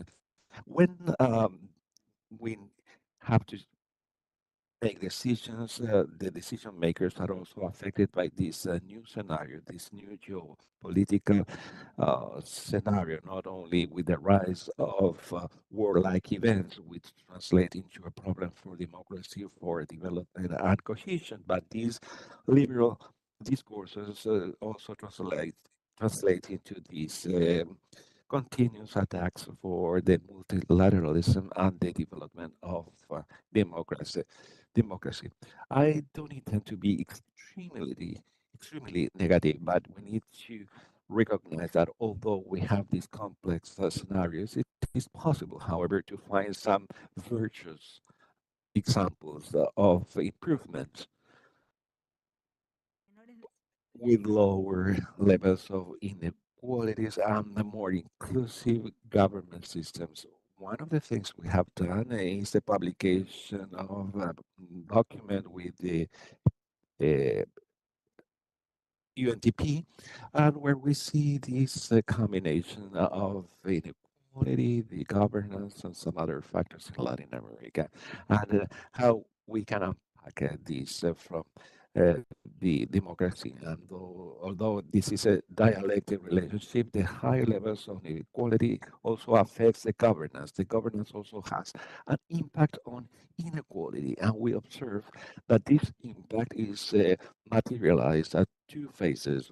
First, at the time of policies, when we have the mechanisms of democracy, elections, and how the parties work, if there is direct election or not, a representation of the First Nations and the rules of the game, how we structure the participation and how they impinge on the distributory systems of this inequality. And then we have the public policies, that is to say, how decisions are made. And I think we have still a lot to do in this regard. What we see today is that there are some governance systems in Latin America that both stages are unbalanced towards the people who have more power. Those who have power and benefit from it, from this inequality, have a better opportunity to have an impeachment because they are the owners of the media, because they organize the campaigns, or they define the rules of the game, or making the decisions, because we have unions that are weak, or the sectors of decision that are very feeble, and we have all these impeachments. And therefore, I would like to conclude with this. We think that something that we can do is to have these mechanisms that produce virtuous changes, and this is in connection with the voice given to the excluded sectors. We should have more systems of direct election, the systems of representation and the voice of those who are voiceless, and to have also the agenda for the strengthening of unions. That is something that is not very commonly used or done. And to see if we need to protect today the comprehensiveness or the integrity, in this case, of the elections. That is one of the pillars that supports the representative democracy that is under attack, and also the liberal attacks, how we can attack this storytelling that is questioning the role of the state, the role of the multilateral institutions, for example, the Inter-American System of Human Rights. And I think that we have a lot to do in this regard, and I will stop here. Thank you. Muchas gracias, Marcela, por Thank you, Marcela, for providing us with this perspective in terms of challenges associated to democracy, especially with considering the elements of the insecurity crisis, the geopolitical situation, and the mechanisms, or the identification of mechanisms. There, we find the challenge of working within that context, that complex context. Now I'd like to offer the floor to Maria Luisa Mendez, who is Director of the Center for the Study of Conflict and Social Cohesion, that has worked for many, many years on those aspects here in Chile, so that she can share her perspective with us. Thank you very much for the invitation. I'm very happy to be here and to be able to share with you or comment the work that we are conducting. I have looked at the development of this research during different stages, and I think it's fascinating that you have been able to hold a discussion on inequality, social cohesion, and other aspects that I feel is very relevant. I'm an academic. I'm the director of a research center, which is quite unique because it's a center that not only is comprised of several universities, but has been financed by a public policy for research that seeks to develop, of course, our academic work of excellence in research, in the training of persons, and in terms of disseminating ideas, but also focusing on the impact beyond the frontiers of science. And with this, I refer to having an impact upon public policies and upon the public debate. I mention this because I also believe that, as from my own viewpoint, what is tremendously valuable is to hold this type of exchange between these types of institutions and the world that is undertaking research of excellence and with enormous independence in universities, but with very and many common concerns. Now, what is the focus of our center so that we can understand how this is linked to the concerns behind this report? This center has been working now for 12 years and was created as a result of the need by public institutions to conduct research around social conflicts. And social conflicts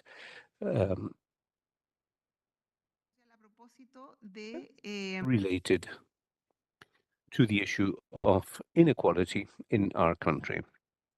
And inequality that up to then had been viewed as a socioeconomic inequality, closely linked to the issue of education, closely linked to educational gaps, and in that sense, closely associated to what at that time was the conflict related to education, the student movement, and so on. But very quickly, this concern about that type of inequality, of course, led us to conduct a wider ranging reflection and led us to talk about those, about territorial inequalities, gender inequalities, ethnic inequalities, and so on, and how all that was related to a moment that was especially active as from the social movement and different stakeholders that were raising a whole series of demands related to that. That was basically in 2011 to 2013 in Chile. And not only in Chile, when many important social movements and protest movements took place, bringing to the fore these types of inequalities that, as we mentioned today, have this multi-dimensional characteristic. So we were interested in linking the issue of inequalities with the social conflicts and the collective action of a different order, of a more contentious order, so to speak, and the impact that this had upon social cohesion. And thus we were interested in understanding how the conflict is not necessarily counter to social cohesion. That is an issue which that we need to bring to the fore. Often social conflict and many of these demands have in fact led to transformations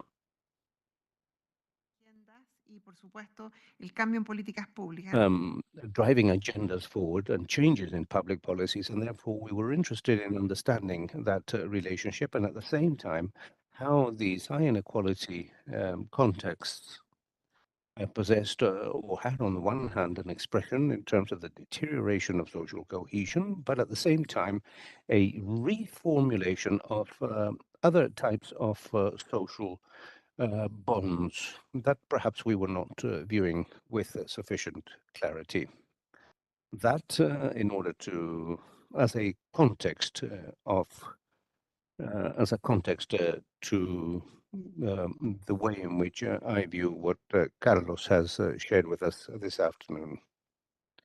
So we are interested in understanding how these differences that are perceived as unfair as unsurmountable and that often are pointing in a mistaken direction can also involve conflicts and at the same time viewing a drop in or a weakening in social cohesion and also at the same time promoting social change. That is as from what we analyzed in GOIS.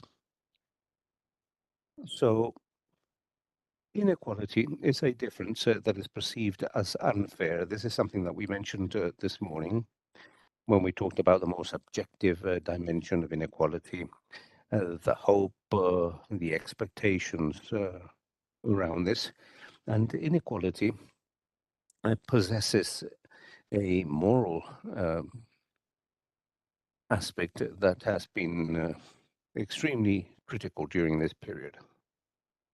And on the other hand, we also said that social cohesion refers to the link, to the quality of the social bond, the status of that social bond within society. And in that sense, ECLAC has conducted very valuable work evidencing that this is not only a regulatory type of discussion where one can negatively or positively value social relations or the willingness of people to have these social cohesion, but the conditions that society itself provides for those more egalitarian type of relations. Therefore, we said that we understand social cohesion as a coordination in this sense of belonging, in the sense of people's identity, the type of social relationship that they develop, the type of social links, and how that is geared towards the common good. And what we view at present, at least in the case of Chile, because this has been mentioned systematically, is a persistent drop in the relation of in the dimension of trust in relations, both at an interinstitutional and interpersonal level, and that is of great concern. However, and this is also, it's very important to also bear this in mind, when we link this to inequality, trust is also unequally distributed. In other words, those that have greatest income have more trust. They have the perception that their actions, their links, their social actions are much more effective. So we must also pay close attention to that. Societies where there is less trust, but that also has to be viewed from the viewpoint of the social structure that upholds it. Now, from that, in that sense, what is also surprising in our study is that the pro-social behavior, this behavior geared to the common good, to collaboration, to a behavior based on reciprocity, is expressed by 50% of the population, and that figure has also been reduced, but again, it is higher among people that have a greater educational level, and we also want to focus on that. We have conducted extensive research on social cohesion in terms of inequality, and we find that the most privileged groups are the groups that also enjoy greatest social cohesion and much more geared towards the common good, to greater participation, to more participation during elections and so on. But when one delves deeper into that aspect, this has to do with the mobilization of a certain type of social capital around interests that they feel are their own, or where they perceive that there is a certain community. And therefore, when we ask ourselves about social cohesion, and I want to express this in the following manner, we have to think on how to promote social cohesion, but at the same time reduce social cohesion gaps that we still have. Because this is not an abstract aspect. This is within the framework of societies that are already highly unequal, and where groups of people that have a good social capital in inverted commas, much more geared to the common good, again, we are increasing the gaps. So this is not, well, social cohesion, of course, is desirable, but within the framework of social relations that are highly unequal.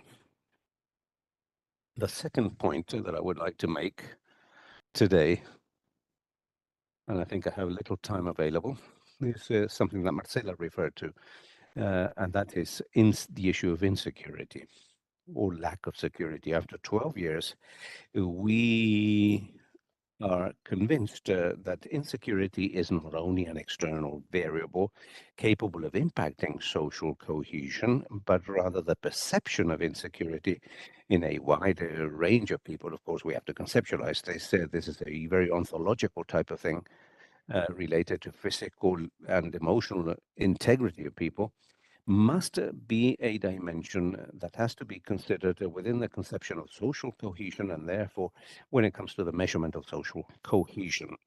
Literature and the research that we have conducted presently evidences that communities where there is the greatest cohesion are able to better withstand some shocks, some problems, the pandemic and so on, even in situations of social disadvantage, where, for example, much more cohesive spaces where there is good social capital, even under a disadvantaged situation, are better able to deal with insecurity in the field of work, for example, or in home ownership. And therefore, if we connect a cohesion with insecurity in its different expressions related to housing, to the possibility of social mobility, we have spoken about food security, and also of physical and emotional integrity, is all very important. I have 1 minute left, okay. And I would like to end by referring to the issue of social mobility. And I would like to express the following. We are societies, we Latin American societies, that have recently joined the society of the middle classes to a large extent. And for a considerable amount of time, we have perceived ourselves as societies that have been able to overcome poverty, and that has implied tremendous expectations of belonging to other and different social strata. And those expectations are still present among people when one compares statistics related to optimism for the next generations. In Latin America, there is still certain optimism, thinking that our children will fare better in socioeconomic terms, something that does not happen in Europe. In Spain, for example, there is a clear, very different indicator in Spain, and we must take that into consideration, because the social mobility is viewed as the broken promise, and this is one of the issues that we have often discussed, and how that broken promise is resulting in a distance between society and the ability to develop our own personal trajectory, our own personal experience that can be paid back in the future. Social mobility understood as a collective project where the individual fits within a network of technology, devices, instruments, institutions, and so on. And that they are capable of paying back in the future. And that is basic in order to understand social cohesion in a country. And when I speak about retribution, this is what people themselves express in terms of supporting policies with these characteristics when they feel that their social mobility trajectories also rely on this whole network, which is much more social and collective. I'd just like to conclude with that. Thank you very much. Muchísimas gracias. Thank you very much, Maria Luisa, for offering us your perspective on the COES's perspective. It's very interesting to hear that you have the trust of the institutions, of people, and the data that you had presented, that Carlos had presented earlier. It's important to put this, to focus on. And the idea is to look at social cohesion and hope or lack thereof. As the ambassador of Korea mentioned this morning, how can we, in different contexts, social contexts, there are expressions. And perhaps we can say, okay, there is a lack of hope in Korea when you talk about middle class or emerging middle class, as you mentioned. While Korea has much more accelerated growth, they have an expression of this lack of hope, having had an economic development that there isn't really much that we can say about that. The different elements presented, and I'd like to go back to something that Marcela mentioned on inequality, the dimension of poverty and inequality. We don't always have this. With a multidimensional perspective. And it leads us to talk about social cohesion, looking at inclusive social development, gives us an opportunity to look in a conceptual and analytical fashion. There are challenges of this methodological expression. We shouldn't really miss our target. It's not just because we don't have enough work, then we start looking where we won't find anything. It's an old adage.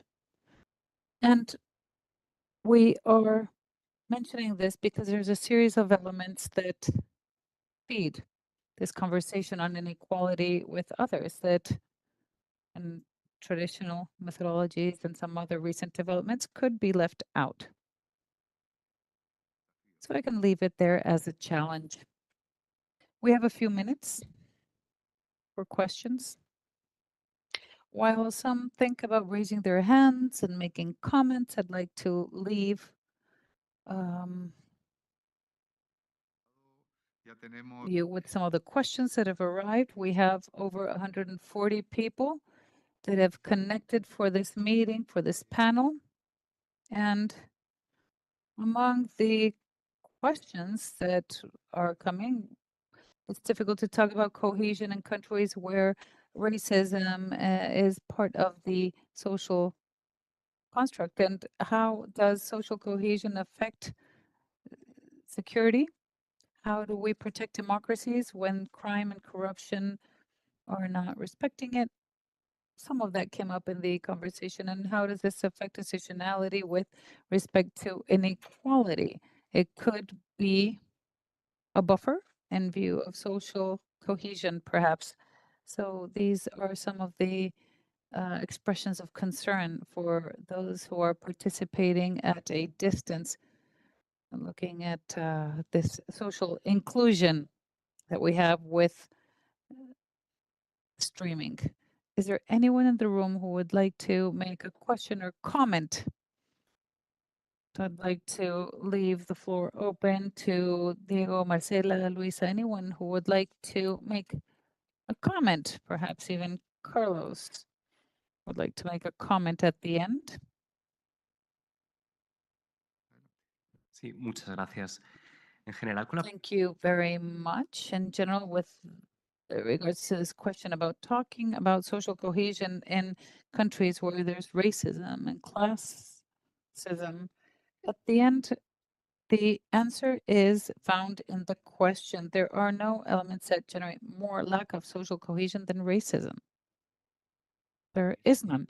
And we've seen this not only in developing countries, advanced countries, we see this in the main economies of the world. For example, if you look at the case of the United States, those neighborhoods where there are still large neighborhoods of Afro-Americans, and when there is racism, there isn't a true equality. So this fight against inequality must be based on the fight against racism. I don't know if this clarifies the question, but there cannot be equality if there isn't a strong fight against racism and racial inequalities. I mentioned the program on Afro-descendants. It is of much interest in Latin America, but also in North America and of course in Europe. And this is pretty much in line with what we were doing earlier with strengthening of the states and the fight against corruption. It's necessary to strengthen the institutional situation in this fight against corruption. In having checks and balances in democracies, especially by means of the strengthening of the judiciary, the only possible solution to the fight against corruption, where you have a strong separation of powers and a strong judiciary based on clear independence, then you will fight against corruption. So this fight against corruption has an institutional element and a bet on institutions, not everything that is the contrary, which we see in some places. Thank you, Diego. Marcela, Maria Luisa. Yes. On this relationship between inequality and institutions, one of the things I was trying to say is that there are some islands within the states that can have a triggering role for more virtuous and redistributive processes that help with institutional strengthening. Sometimes they are the autonomous bodies, the experience of the electoral tribunal in Brazil, because there was a significant attack on representative democracy. And in the last change of administration, that was one example. We have other examples, such as that one where some bodies, the Colombian Constitutional Court, has had a very significant role in pushing the social rights agenda. It has had a very significant redistributive role. This triggering mechanism concept in English, which within the state, either because of professionalized service, it can also be in the judiciary or in the executive. And in terms of this fight against corruption, I agree with Diego, but we also have an experience in Latin America that we need to find mechanisms or systems that help promote probity with cross accountability, because we also have penetration of illegal economies and non-democratic interests in many of our countries in the justice sector, in the prosecutor's office, and therefore just thinking that you're defending the autonomy of the three powers, we're going to be fighting corruption or fighting impunity is not enough. So rethinking these institutional recipes is important. We can't just think about institutional changes. We need to focus on culture. And here, one of the recommendations that Carlos was making has to do with the social pacts, promoting dialogue. I think that the question really is who represents those who don't have a voice? How can you generate dialogue processes and social pacts that are not merely co-opted by certain sectors of society, which Maria Luisa said have greater social cohesion, more access to power, more representation tools the challenge is still methodological and political in terms of how this is done. Sí, bueno, respecto a la pregunta sobre Well, in terms of the question on cohesion bueno, inseguridad en un and then security, we need to think about broader concept, trying to connect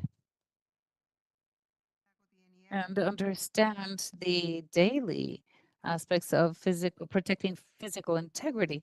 This, of course, is connected to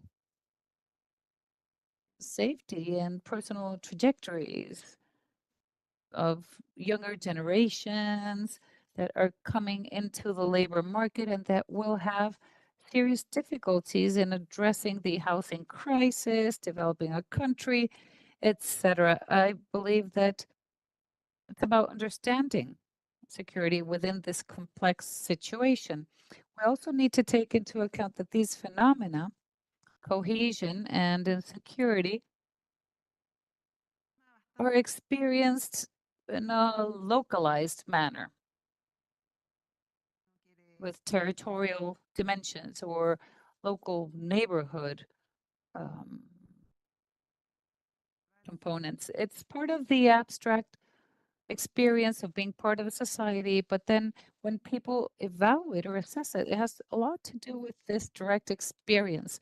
So public policies that tend to, in an articulated manner, tend to these issues, such as conviviality in a neighborhood or work in urban communities, care and territory, education, health, communities should have cohesion at the center of their activities. It is a privileged space to take care of these aspects. Último comentario. Un aviso antes de pasar un minuto. Before we hand the microphone to Carlos for closing of his presentation, we have the survey of the seminar online. So for those of you who are connected, you can assess the work we're doing. And after that, we will quickly move to the next activity, which is the parallel event after Carlos's words. We're launching a document on digital competencies in Latin America and the Caribbean, organized by ECLAC with the German cooperation. Carlos, 1 minute. Muchas gracias también a los tres comentaristas. No, muy cortito. 2 puntos sobre las preguntas que se recibieron. En particular, creo que había como dos temas. I believe there were 2 topics to discuss. One, once again, has to do with highly unequal societies. And as one of the questions said, marked by racism and discrimination. And based on that fact, we started with the idea that a social cohesion model should have the objective of creating social relationships of equality. And why did we choose that? In methodological or regulatory terms, to look at the capacity of democratic institutions to create those type of social relations.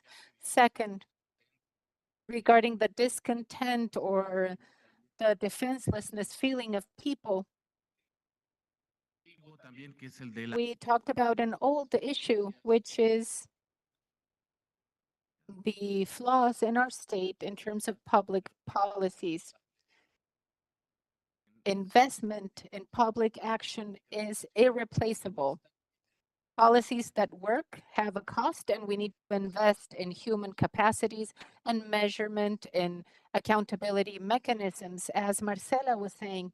And that institutionalization of untrust, which is accountability, also requires a construction. And that is why it is so dangerous that given the deficiencies of policies from states, the response is let's destroy the state and not let's invest and consolidate the institutions that guarantee a peaceful coexistence in a society. And now we will move to the side event, as Rodrigo said. We would like to invite you to join us in the side event on education and development of digital competencies in Latin America and the Caribbean, organized by ECLAC and the Korean Cooperation in the same room that we went to today, which is Enrique Iglesias. Thank you.